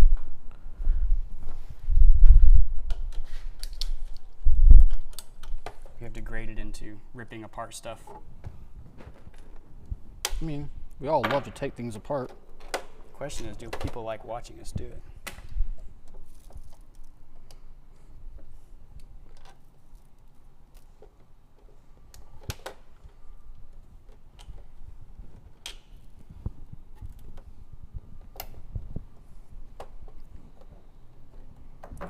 Screwdriver.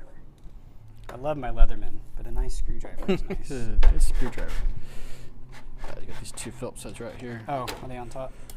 Yeah. Nice.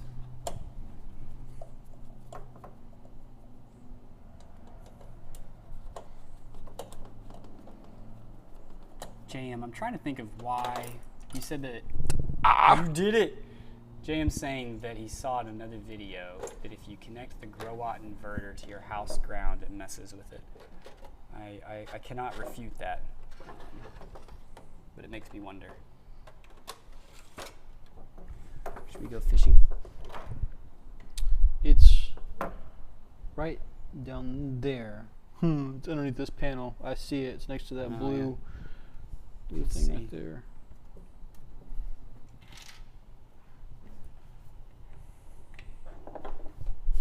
Oh, I got some tweezers. And just turn it upside down. There goes the other ones that I had removed previously.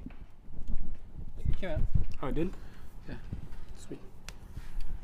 Oh, I'm getting so much dirt out of here. Because it's not sealed. Put all these in This here. has been inside its whole life. Uh-oh. What is this? Did they... This solder. It looks like they soldered... Oh, that's all right. We can just take this off. Hope we can remember which screw goes where. We got a video to watch us do it. Yeah, it was kind of stupid me saying like, oh look, the toroidals are probably where the MPPT charger is. I could have just looked at where the MPPT charger inputs are from the outside of the case. Oh look, it goes to this board that I thought was the MPPT charger. All right, so how is this connected? I actually bought myself a low frequency 4 kilowatt split phase 48 volt inverter from Must out in China or wherever they are.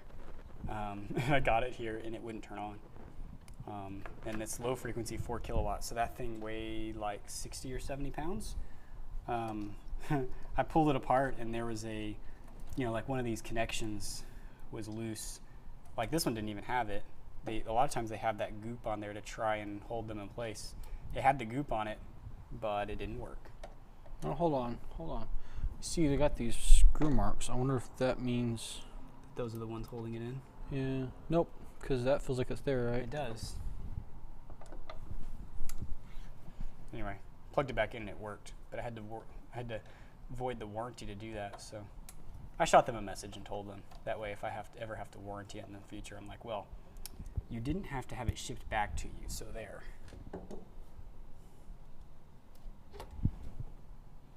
Don't have any more There's a wires cable connected. right here. Oh, could have caught that one beforehand, huh? Is that all? That's it. So where were the wires that ran to the battery? Oh, look, a fuse, sort of. Yeah, there you go. No, old- like where? Well, these are. Oh, they are. Yeah. Battery positive and negative. They're Yeah. standoffs. That's interesting. I wonder what the resistance is on that. So JM, good news. You can probably already see. It looks like a fuse from the top, and I guess it is. It's really just a small piece of metal. So, yeah, there is one in here. You got to take the MPPT board out, but it looks like a couple of those 10 millimeter, or is this more 7 millimeter stuff? I think it's a 10. So if they're not able to get you a replacement, you could try that. I don't know if that kind of if just burning up that metal would give you the smell that you were talking about, though. Maybe just electrical burning gives you that smell, though. So Dan says he uses grounding rods on his inverters and solar and turbine. 6 of them, they're 10 feet long each. It's like earth ground. The little that I've learned about grounding, I was talking earlier about how I shouldn't talk about things that I don't know about. I'm not an electrician. The little I know about grounding is that if you have a house, everything should be grounded to one spot. There should be one grounding rod, and that grounding rod should be connected to a panel, and everything grounds to that panel. Nothing throughout the house, no neutral throughout the house should be bonded to ground except at that one panel, which then goes to the grounding rod. I'm not confident that I have a grounding rod at my house. Surely they did that in 1976, right? Even if it was county land. But if you have like a solar array, a ground mount solar array, then it would have its own grounding rod, and then you would not ground between the combiner box or inverter or whatever you have at the array back to the house. They would have separate grounds. And Dan, correct me if I'm wrong. I'm curious if that's how you do it. If they have the array is grounded to a grounding rod, and then you've got, say if it's an inverter at the solar panel array, the ground mount, and so you've got 240 volt AC, you then just have 2 wires running back to the house, because you don't ground the 2 locations to each other. They each have their own grounding rod. So I'm curious. I don't know. JM, you're glad that you're buying the huge transformer type Growatt. Yeah, I don't know. Wonder how many MOSFETs this got in it. 1, 2, 3, 4, 5, 6, 7, 8 on that side. These are bigger IGBTs, MOSFETs, whatever. The ones on this side are a little smaller. I'm sure it's two portions of the circuit. I mean, it'll put out 3,000 watts. I've got a video of hitting more than 3,000 watts for a little while. Making weak coffee. I like the heat sinks they've got on some of these. They're just slabs of aluminum.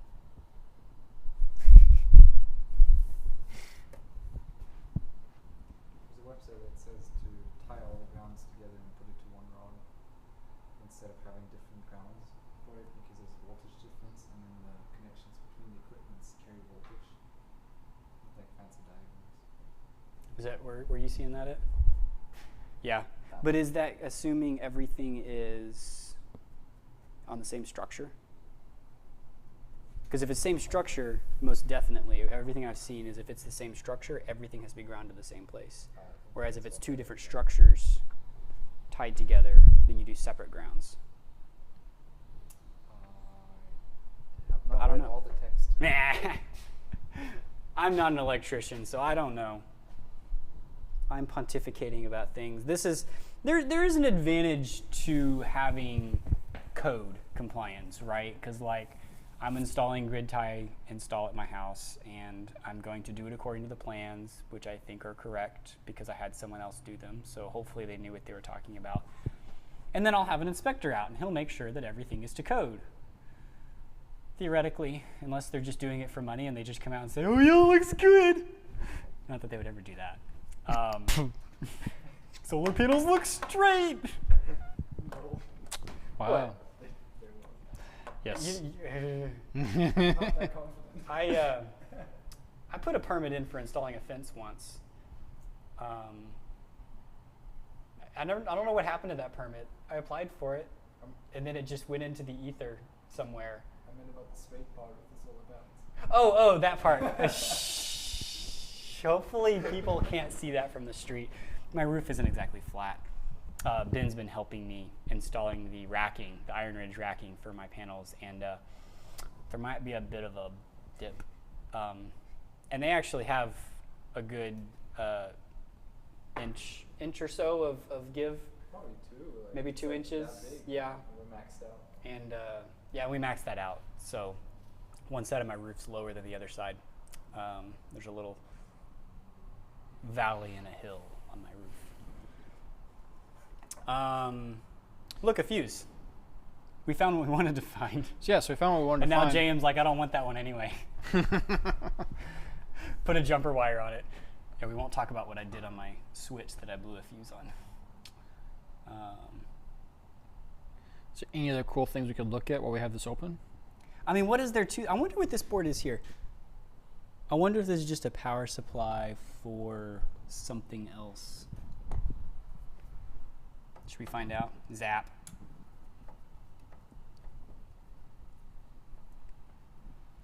This is the 24 volt.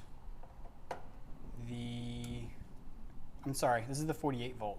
I was thinking about 24 volt. Because I was thinking about the current. They're both 3,000 watt inverters, but they're both 60 amps. So they're going to be the same. It's going to be the same size of fuse because that's based on current. You just don't have as much charging capability on a 24 volt versus a 48 volt. So with this one, you can do a 3.8 kilowatt array. Well, apparently, there's not much running on those IGBTs or whatever they are. They don't need heat sinks.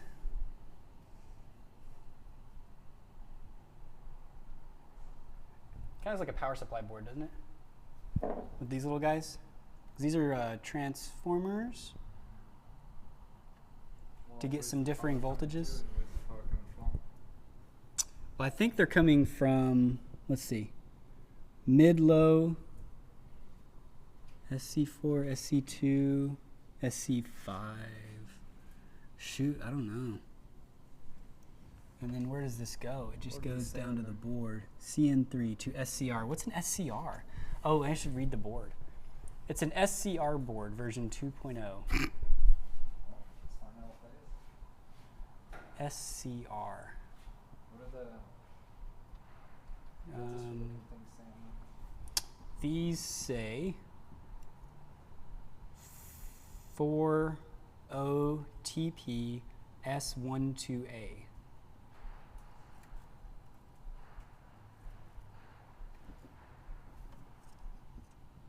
It's actually, it says TX1, TX2. That makes me think it's a transmitter. It's a thyristor. A what? A thyristor. What's a thyristor? A fancy thing for AC. I don't know what it does. I should, because I learned that in school at some point. Anybody of you know what a thyristor is? Because it sounds like somebody that has thyroid issues. So an SCR, you can buy an SCR gate driver board, zero crossing. With zero crossing. That's important. I really wanted the 2 crossing, but 0 is even better. But a gate driver board makes sense because it could be driving the gates for MOSFETs. because they need a good jump in power compared. Like they don't need like they need a lot of power to drive the gate, basically, as the Okay. gate driver board does. I mean, it kind of looks like they've got some current flow in here because the traces are rather large. And it definitely comes, you can see it comes in from one of the jumper legs here and like through an IGBT into the other one. This is really messing with me that they're using these standoffs to flow current. Like, I wonder how hot these get when you're flowing 60 amps through them. Oh, so an SCR thyristor control board on Amazon allows you to use DC voltage, 3.3 volts to 12 volts at 2 milliamps to control up to 2,500 watts of 220 volt panel as a switch. Oh, so it must be switching the inverter off and on. And you got two of them. Well, either that or like it does some like gate driving for the MOSFETs for the actual inversion process, or like the actual like sine Yeah, okay. process. Okay. Oh, it even lists it here. It's a fuse F1, fuse 1, I assume, and it says 200 amp, 58 volts. So I imagine the 24 volt version would be something less than 58 volts, but 200 amps. That'd be really, I wonder why that would have, if that was your problem, JM, I wonder why that would have blown though. The 200 amp fuse on something that, well, actually, I guess this can push a lot of current because you have 60 amp charging, or 80 amp charging. That's right, these are 80 amps. 80 amps through that? They look like steel. It looks like stainless steel. 80 amps of charging through here, but then you can do another 40 amps through your AC input here. So that's 120 amps that would be running through that fuse, which would be the max, because inverting would be less than that. That's only 3,000 watts, but you can charge it like 5 kilowatts or something. Actually, that's something to think about. I was talking about C rate of charging. If you had utility charging connected to this or generator, and you were putting in full-blown sun, you could overload a 120 amp BMS from charging, or get close to it. It'd be fine. You'd still be fine at 120 amps with these amp BMSs we have. But something to think about. You've got multiple charging sources here. Usually you wouldn't do that. Usually you would do solar or generator. And in the menu system of the Growatt, you can set it up to where there's a absolute max charging, to where if you were charging from both, it wouldn't go above a certain amount. So if your battery can only handle so much charging. So we do have a 100 amp hour 48 volt setup at my house, and we would have to set that to 50 amps max PV plus utility. That way it would never charge too much. And of course you would do that on the BMS too. That's your second layer of protection, is the BMS would be set to cut off if it ever saw charge current of greater than 50 amps inbound. Just another random thing to think about. The other thing to think about on this board is that somewhere in here it has the smarts to be able to parallel with other boards. So like the parallel connection, the serial connections down here,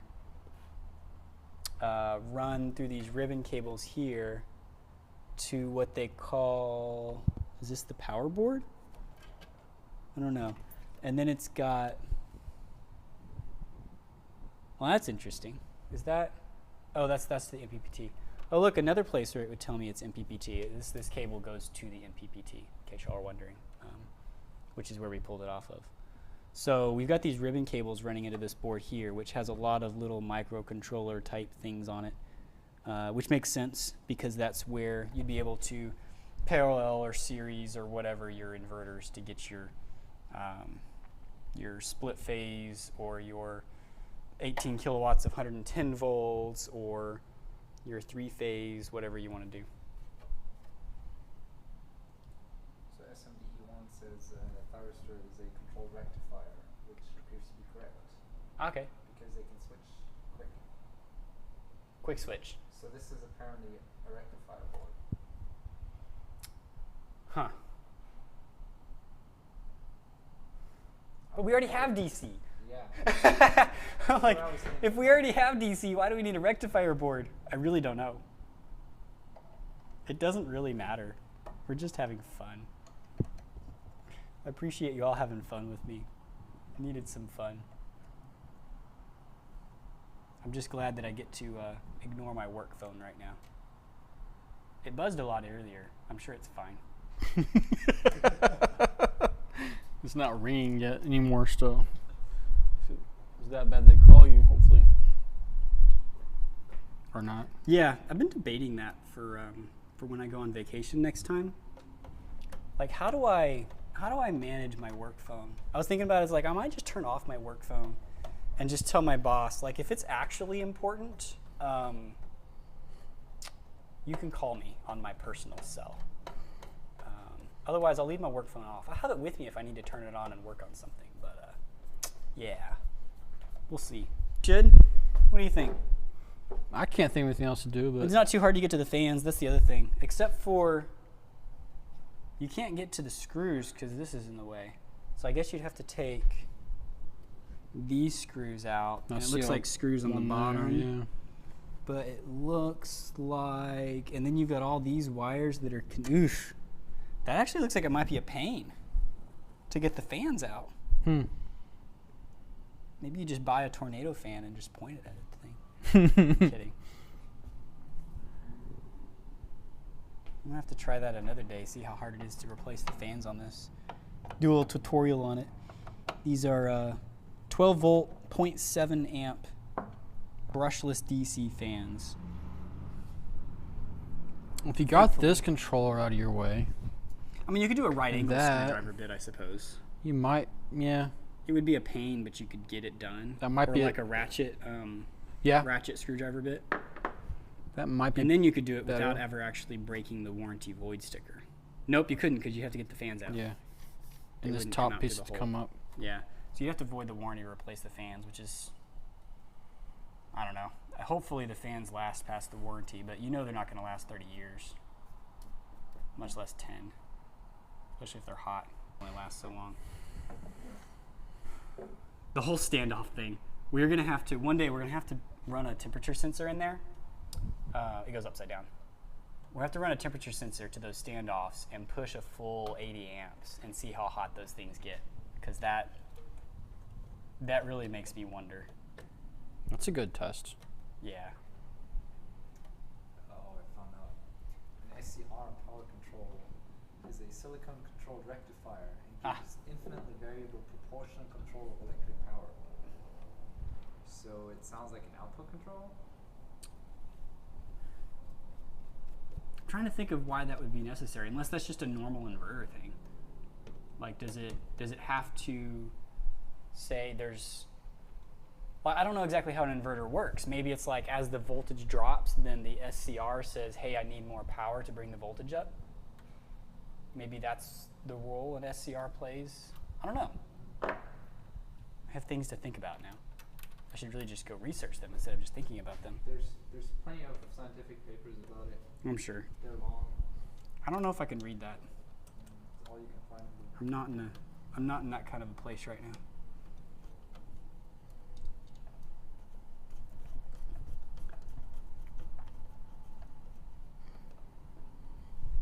JM, you're talking about not knocking this version of the Growatt. A transformer type could handle a large surge better, and you're looking for longevity. All Growatts have their pros and cons for sure. I agree. This is a lightweight.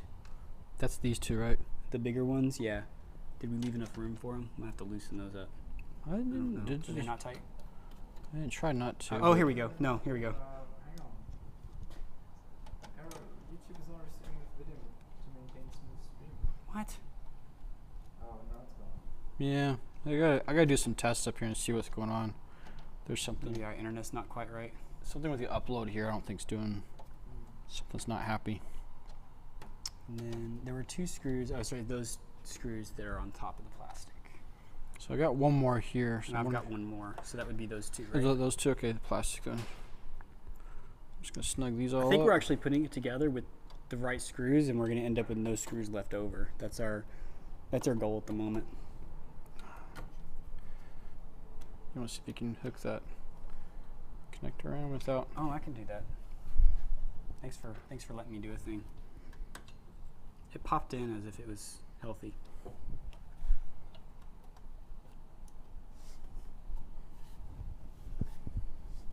Didn't pop in, but it won't come out. So it must be good.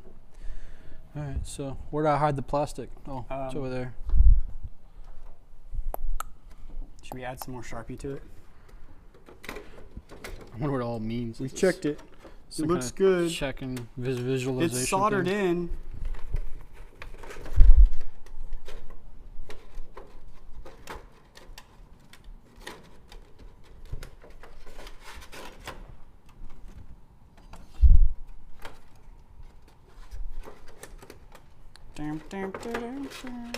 What will you want to do next?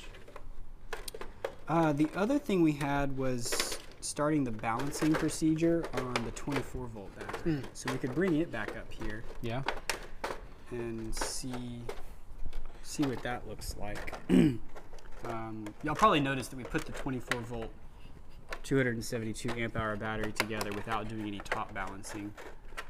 I've set some solar panels out a couple times now to kind of get the charge up a little bit. Of course, then we did that load test for 20 minutes and brought the charge back down. But I wanted to show you what I've been doing for, at least with the tools that I have. Do you want to? One guy was asking about the right angle, the correct angle to showing. Do you want to work on that as I kind of put this back together and get the battery out? Do that. Let's go to PV watts. Let me know when you're ready for me to put that on the I don't know the screen. exact. Hang on. Yeah, that place. Did this actually get in there? No, it's not wanting to go correctly. Looks like you might be sitting on a cap down there. Maybe. No, you go ahead. I think I can direct. Are you ready for it to go up? Oh, yeah. There you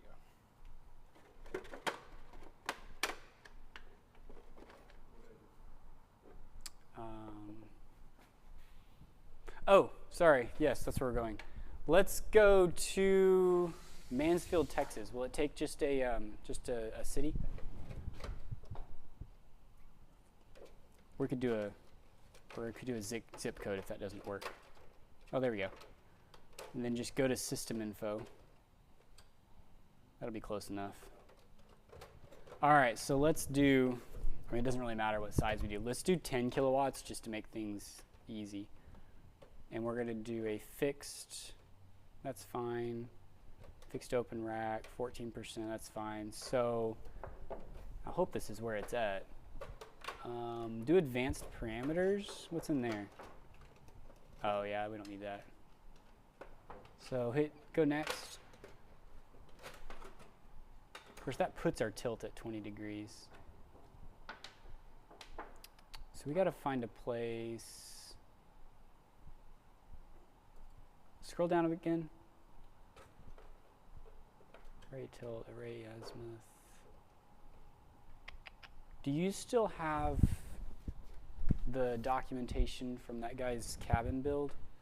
Maybe we could tell where there it is, solar angle calculator. Try searching for that. Let's see what we get for solar angle calculator on Google. Oh, go up. Yeah, that one. That's what we want to find. There's probably like 1,500 versions of the same thing. Let's see if you picked the first one. Hey, that looks oddly familiar. Cool. I feel privileged every time you click select country and they put United States up at the top. And I'm like, what about all the others that should have been there? I mean, let's do Fort Worth. Be close enough. No, that's like geolocation based too. Oh, well, that's true. But didn't they have UK above United States?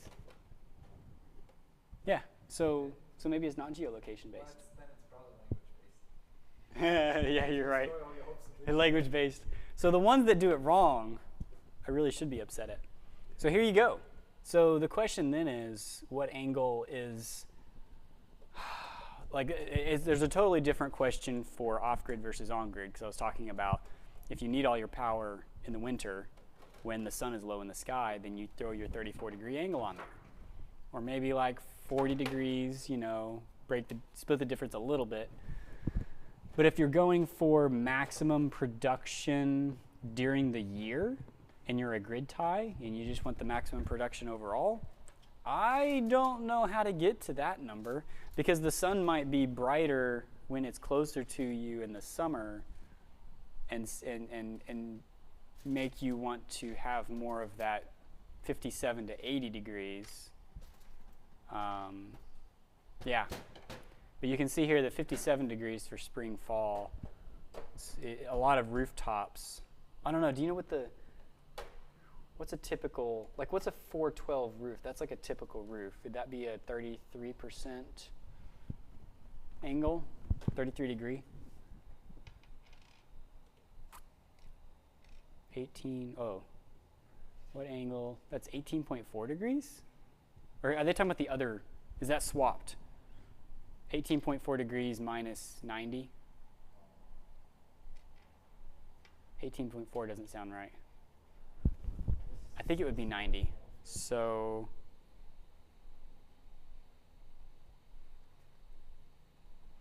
be 71 degrees? Oh, 1212 is the steep one. Okay, I'm thinking the wrong one then. So maybe it's like a 6 or a 12, 6 or an 812. I thought a lot of rooftops are closer to like 30 degrees, which would give you a better summertime angle if you're doing rooftop solar. 44, 45. Anyway, definitely more of a summer angle than a winter angle. But they said it was like 80 degrees for a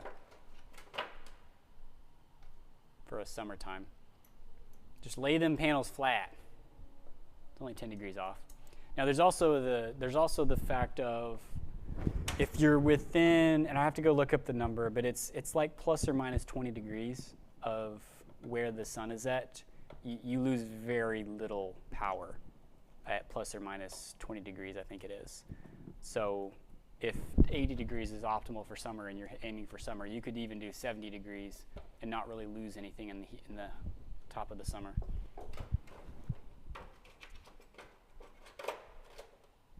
I like how they just flat out say what the best angle is, not saying where you're at. I can't wait to go down to Brazil and be like, why are all the panels on the north side of the roof? And the toilet flushes backwards. What is 100% efficiency curve here? What is this showing? Is this the sun going across the sky?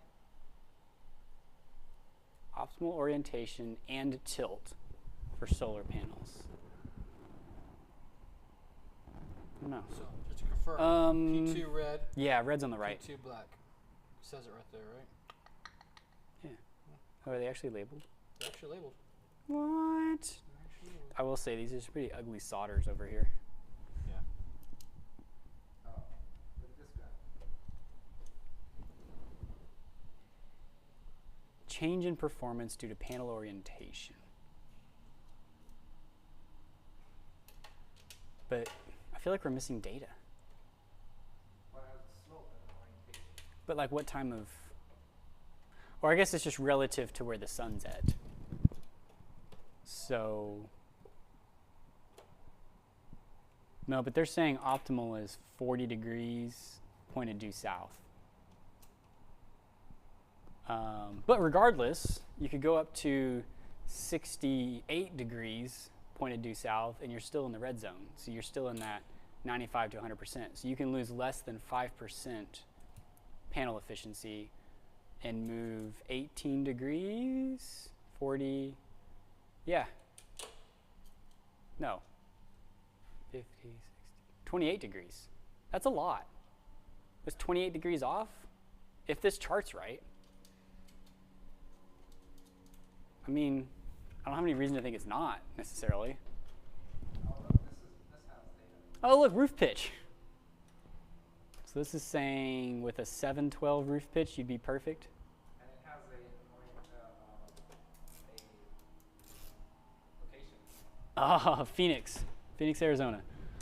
There's a lot of solar panels in Phoenix, Arizona. And the altitude is 32. I don't know what latitude they're at compared to us.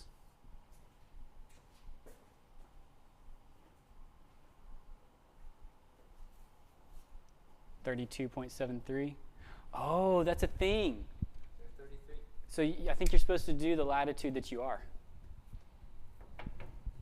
If you're at 32 degrees latitude, you point your panels at 32 degrees. I remember that. I remember hearing that now. It sounds awfully coincidental. Well, I think it's probably not coincidental is the thing. It's probably math. Probably. Maybe. But there you go. Look up the latitude that you're at, and that's probably where your solar panels are supposed to point for optimal year-round average production. Now y'all are going to come back and say, no, it's not right. And I'm like, okay, you're right. Regardless, But I think that's it. 5% zone on this one is pretty big. That's this yellow one if I do that right. 90% efficiency. And that's going from 32 to like 50 degrees. Yeah, that's a lot of wiggle room. Down to like 15. So that's JM, you're asking about the wires and the solder joints. I didn't see anything wrong with the joints themselves. The solder looked messy. So there's that. It wasn't like the super shiny flat pools and all that. The wiring I kind of mentioned because they're using these like 3-inch standoffs to go between the main board and the MPPT board, which means they're flowing like 80 amps through that, which seems like a lot. Dan's saying most of that stuff's outdated. Dan, what do you use? Have you used any of this stuff recently for calculating optimal angle of solar panels? I didn't look too closely, JM, at the AC wires, but I know that. No, I think we're good.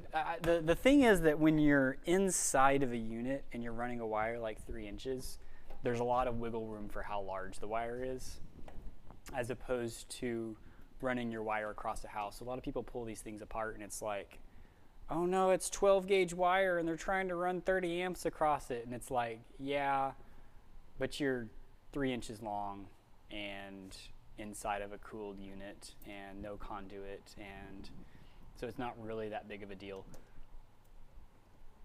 There you go. Because I don't think it was any bigger than 12 gauge.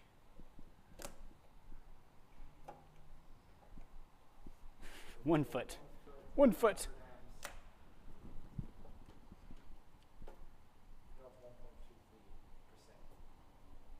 Now if you go 100 feet at 100 amps and 12 gauge. It says no. I will be vaporized. Meltdown! A lot of the stuff in the Growatt was actually more bus bar-like instead of wire-like. It looked like all the DC stuff was straight up nickel-plated copper right to the terminal. So you'll look, when you're looking down into the inverter and you see the two nuts for your battery, those are little strips of some sort of metal. I'm assuming it's nickel-plated copper. I don't actually know. It might not be, considering you've got bolt holes in them, so they might just be steel. And then those run straight back to the PCB, and then they're bolted and or soldered down to the PCB, which I consider reasonable. And then the MPPT board had kind of the same thing. It was a bus bar type thing bolted down where your PV inputs are, which aren't that big of a deal because the PV inputs shouldn't be more than 20 or 30 amps anyway. I think that accepts up to like 6 gauge wire, but that's because you don't want. I'm gonna grab from under the plywood. Okay, 1, 2, 3. 6 gauge wire, but that's because you got such long runs, not because it's super high current. Because if you've got to run from your panel array all the way to your inverter, if that's a couple hundred feet, then it could be 6 gauges needed even for 20 or 30 amps. So I wasn't worried about the wire sizes I saw inside there. Do we figure out the whole angles? We did. Basically, it's you look at your latitude. So if you're at 32-degree latitude, you put your solar panels at a 32-degree tilt. It actually makes it really easy. Yeah. Unless you're going off grid and you want all your panel generation in the winter, and then you put them down at like, what was it, like 28 degrees or something like that, I think. It was pretty. There's winter time. 34 for 34? Fort Worth. Wait, for winter time? Yeah. Oh. Well, what that solar anchor calculator said. Really? Well, that doesn't make sense then. Well, no, it's 34 in the other way. 34. Is it talking about the opposite angle? Well, this is 80-degree angle, and I think that's like a 10-degree angle in that way.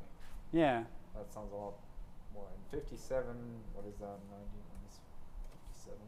It's a 33-degree angle in the Sweden Okay, Falls, so they're talking that about the sounds opposite angle. Probably, yeah. So in the winter, you got 56 degrees. Interesting. Interesting. Balancing. I guess we're going to need.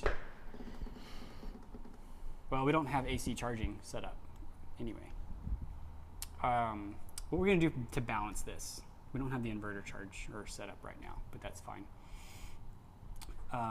Two ways. If you want to go ahead and install it in your thing, right? Your van, your solar setup, whatever.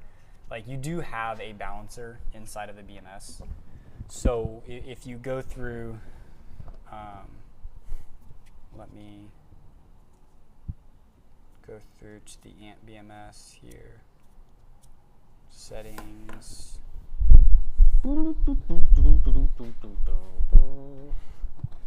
If we go into our balance control, we just make sure that our balance, this is all default settings, I believe, 3.4 volts. So when you're charging these cells, as they get up into 3.4 to 3.5 volt range, they'll start drifting from each other. So even if one has an extra 50 amp hours into it, and is way more charged than another one, they could show the same voltage when they're in the mid-range. But as they get up to 3.4, 3.5 volts, then they'll start spiking up to a higher voltage. So that's why the balance start volt is at 3.4 and 200 milliamps of balance current, and then your balance limit of 3.6.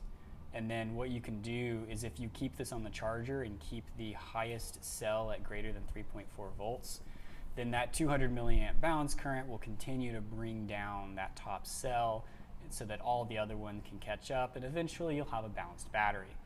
That works better with new cells than used cells, because used cells you'll have problems with, they just all drift in all different directions, and 200 milliamps is not going to get you there ever.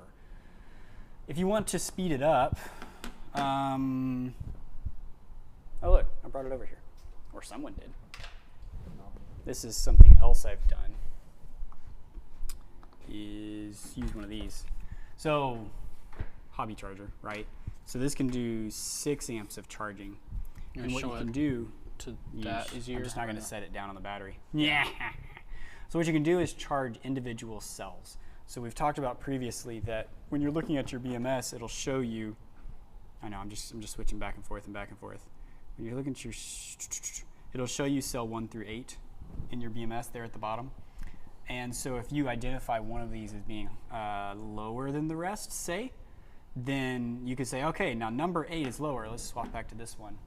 So we're going to take my charger, and which one's number 8? Well, negative wire goes to cell number 1. So number 8 is all the way around here on the other side.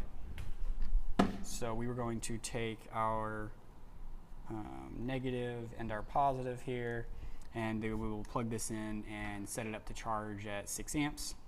And if the battery's already, if one of the cells is already at max charge, then you'll just do that, wait for it to fill, and then go on to the next cell. And eventually you would have all the cells completely charged, and you would still be able to use the battery while you're doing that if you were in a rush. If you're not in a rush and you have the equipment, right? Like, this is a 6 amp charger.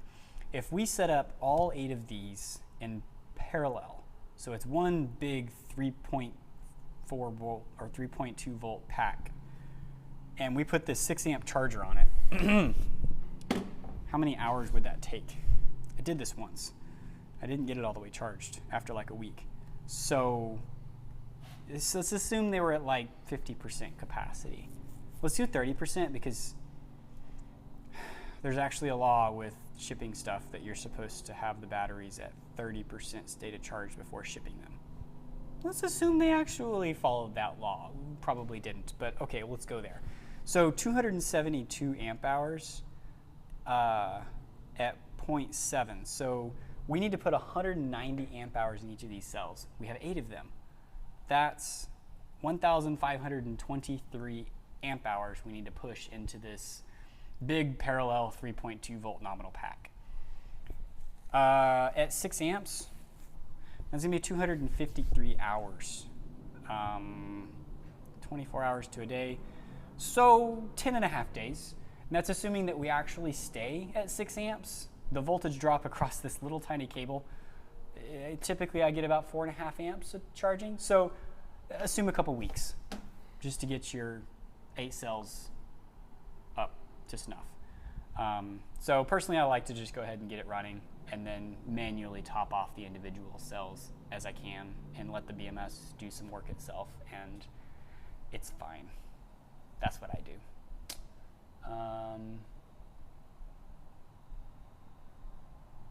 So for this one right now, what would you do to balance it exactly? Right, so what we'll do is we'll put the inverter charger back on it. Whenever we're up here, we'll throw a solar panel out against the wall and let it charge for 4 hours or so. After doing that, 6 days in a row, we'll finally get to where one of these cells is charged. And then you have 2 options. You can either hook this up and discharge the top cell, or you can charge one of the cells that is not at 3.6 volts yet. Okay, so you need to use something like this to discharge a little bit, or can you just use the battery some? The problem is you got to discharge one individual cell. Okay. So if you discharge off the inverter, you're discharging all of them at once at the same rate. Gotcha. And when they're all balanced, that's how you want it to happen. That's why when you have, if you have a 24 volt setup like this, you would never want to take these 4 and connect terminals across them and run some 12 volt accessories. Because then these 4 cells are going to end up at a lower state of charge than these 4, and the BMS is just going to be freaking out the whole time trying to bring them up. You always want to run like a 24 to 12 volt converter, DC to DC converter, to get that voltage down to the voltage you need it. Okay. And those things are very efficient. They're up in the 96, 99% efficiency. For buck converters are typically very efficient, going from high voltage to low voltage, which is probably why you have so many. That's why charge controllers go from high to low. You've got, for 145 volts down to 24 volts. You lose a little bit going that big of a voltage drop, but in general, buck converters are efficient. You can actually get boost converters, boost MPPT charge controllers. I have a little 10 amp one I'm actually using in Ben's little portable battery. So I guess it's actually Ben's now. It's not mine. I need to go buy myself another one in case I need it. But it's not nearly as efficient. So it's trying to so if you had a little 12 volt panel and you were trying to charge a 24 volt battery, a 12 volt panel has an open circuit voltage of 20 volts. So you connect it to this and it's just never going to have enough voltage to actually have that voltage differential between the panel and the battery to where you can bring that voltage down and have current. You'd have to boost it up to a voltage like 30 volts to be able to push some energy into the batteries or allow them to pull it out of the controller, however you like to talk about that. So JM says he's had his battery sitting in parallel for 3 weeks now. 16 cells in parallel because I don't have all my equipment to start using them. Yeah, and if you've got your batteries first, then it's fine. Now JM, I don't know, are you charging them as well, or are they just sitting in parallel? Because if you just take the battery or the cells and put them all in parallel, they will not balance because their voltage at state of charge is not linear. You can have it's probably anywhere from 30 or 20 or 30% all the way up to 90% is this basically the same voltage. So But yeah, so JM is saying that every single one of his cells was within a millivolt of each other. But what you'll find, JM, if you do that and you don't charge that whole pack up to 3.6 volts, is they will still be out of balance by some degree. These guys were all, every single one of these I've seen has been very close to each other. But as soon as you get them close to their full state of charge, they will drift significantly, and you'll have to balance them somehow. But like I've said, I'm not against doing some manual balancing. And a lot of people don't have. I mean, I guess it's not really that expensive. It's $40 to go buy yourself a little hobby charger or a benchtop power supply or something. I know that a lot of people doing this kind of thing is trying to do it without a whole lot of tools. Like, say you're Tim and you're living in a van currently. I don't actually know if he's living in the van right now. You may not want to go buy yet another thing that you've got to store in your van. Oscar, what happened with you? You said you got screwed with 280 amp hour cells. You did AliExpress. I know we've gotten them from, well, not the 280s, but from Alibaba instead of AliExpress. So JM, the solution to top balance, if you have the time, is to use either a benchtop power supply where you can choose the maximum voltage. It's a constant current, constant voltage power supply. And then put that on those 16 cells that are all in parallel and let them charge up to 3.6 volts. The other thing would be to buy like a hobby charger like this that can do lithium iron phosphate. And so it has that 3.6 volt setting. And just set it up there. You got to make sure if you do one of these, make sure you go through the settings because they have some safety settings in there, like maximum current into the battery, which kind of smart because it's mainly for like little hobby RC cars and planes and stuff. So like it'll cut out at like 8 amp hours. So you got to go disable that because it's like, yeah, I needed like 1500 amp hours. You have to keep resetting it every like 8 hours. But thanks, David.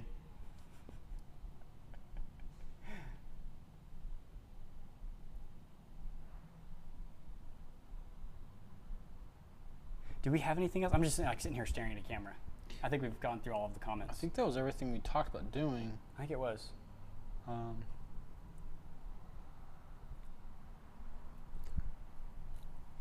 What can we do? Well, guys, we will be back here. Should be next week. Yeah. To do another stream. So if you've got some topics, I don't know. Do we want to show them what's coming next week? Should we at least tease them? Are we ready for that next week? Do you think we're gonna have everything ready? We could. I mean, at least to start. Like, that's gonna be a multi-week project. Now they're all like, what in the world? They already know what's going on. I told them earlier. Yeah, you did. What is there to show? Almost want to just like bring the forklift over. We can't though. The forklift doesn't fit over here. It won't fit over here.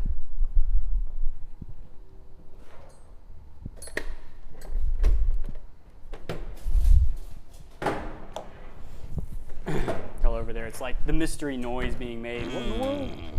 What in the world? No, it's empty. Yeah, let's set it up on the cart.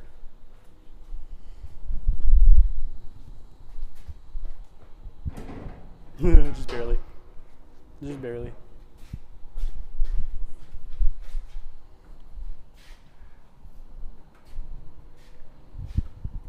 So in case we ever need job site power, we have a job site box.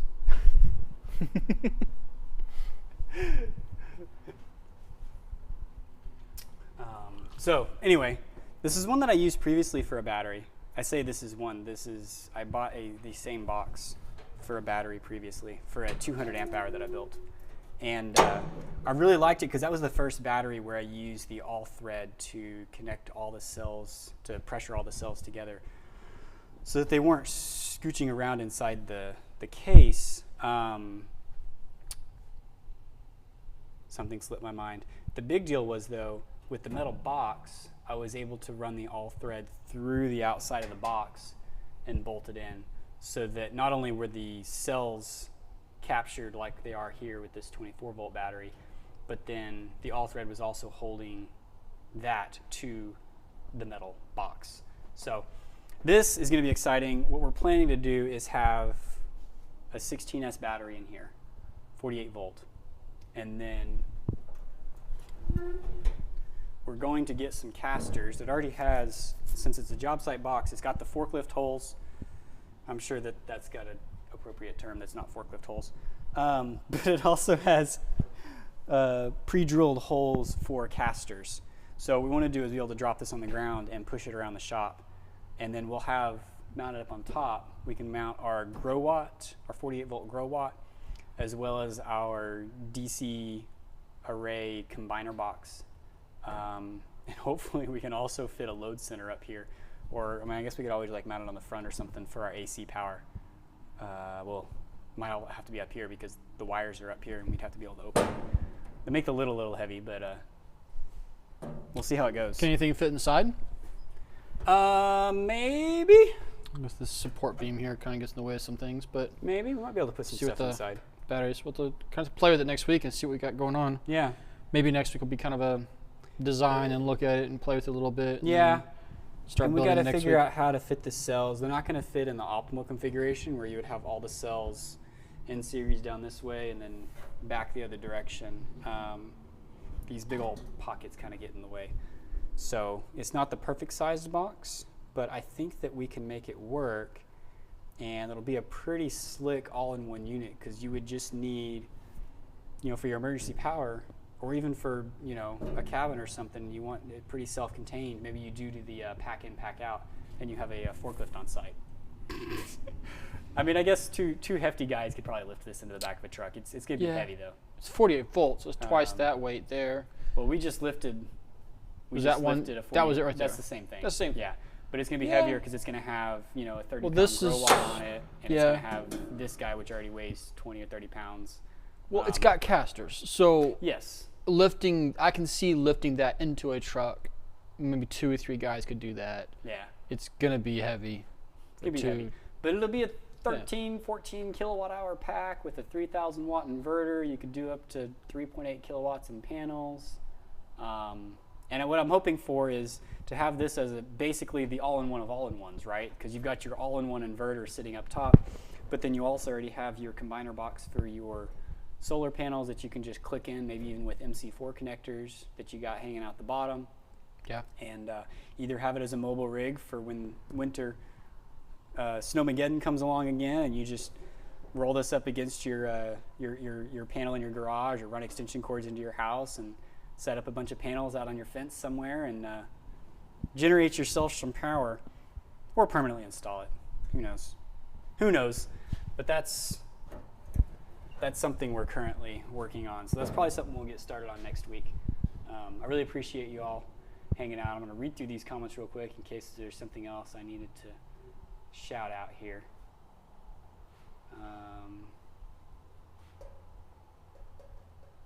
So Oscar's saying that you had 4 280 amp hour cells. You put them in 12 volt configuration and then top balanced to 3.6 in parallel.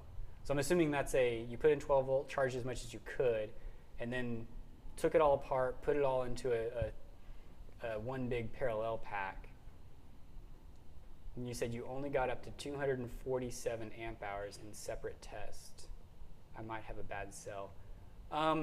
Also consider, Oscar, I don't want to assume what you have. What test equipment were you using to see the 247 amp hour? I guess I'll just leave that as a question. Because is that on the AC side that you're measuring that, or the DC side? I've had a lot of problems with getting reliable measurements because one piece of equipment won't agree with the other. And I don't have currently the thousands of dollars needed to get calibrated equipment. Yeah, Jim, yours is 200 pounds. That sounds about right. I think that's what I've calculated for 16 of these cells. I'm glad yours is working well. And the BMS is humming along. Okay, so you used a tester at the fan. Did that, Oscar, did that test it at, I guess, at 12 volts? And did all of these cells stay in balance when you did the test, I guess is the big thing. Did one of them discharge faster than the other? And then when you charged them back up, did they all end up at about 3.6 volts?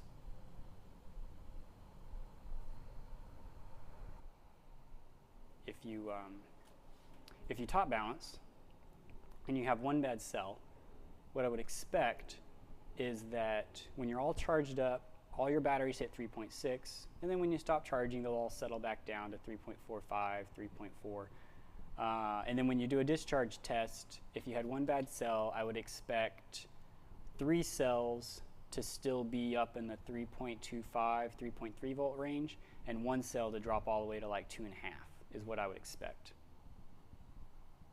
Yeah, and so that's what you saw. 1 cell discharged way faster. So the only thing I can think for you is just to make sure, I mean, it sounds like you already did, that 1 cell also charged all the way back up to 3.6 volts. That really stinks. Sorry, Oscar. I know some of the sellers on AliExpress and or Alibaba have been reliable about actually providing replacement cells. I don't know if it was that they would actually send out 1 cell, or if it was people that were like, okay, just hook me up in the next shipment that I buy, and they give them some extra cells or something. But I'm sure you've already gone down that route if you're here talking about it. Thanks, Jim. All right, well, guys, we're going to wrap it up for tonight. I hope it was helpful, fun, somewhere in between, maybe. We're trying to do both, but we'll see. I realize that me just rambling on isn't always that much fun. But we'll be back next week, and maybe we'll get started on a new build, and maybe I can get a load center for this puppy and do a true 140, 150 amp discharge test to make sure these things are acting the way we want them to. Till next week. Till next week.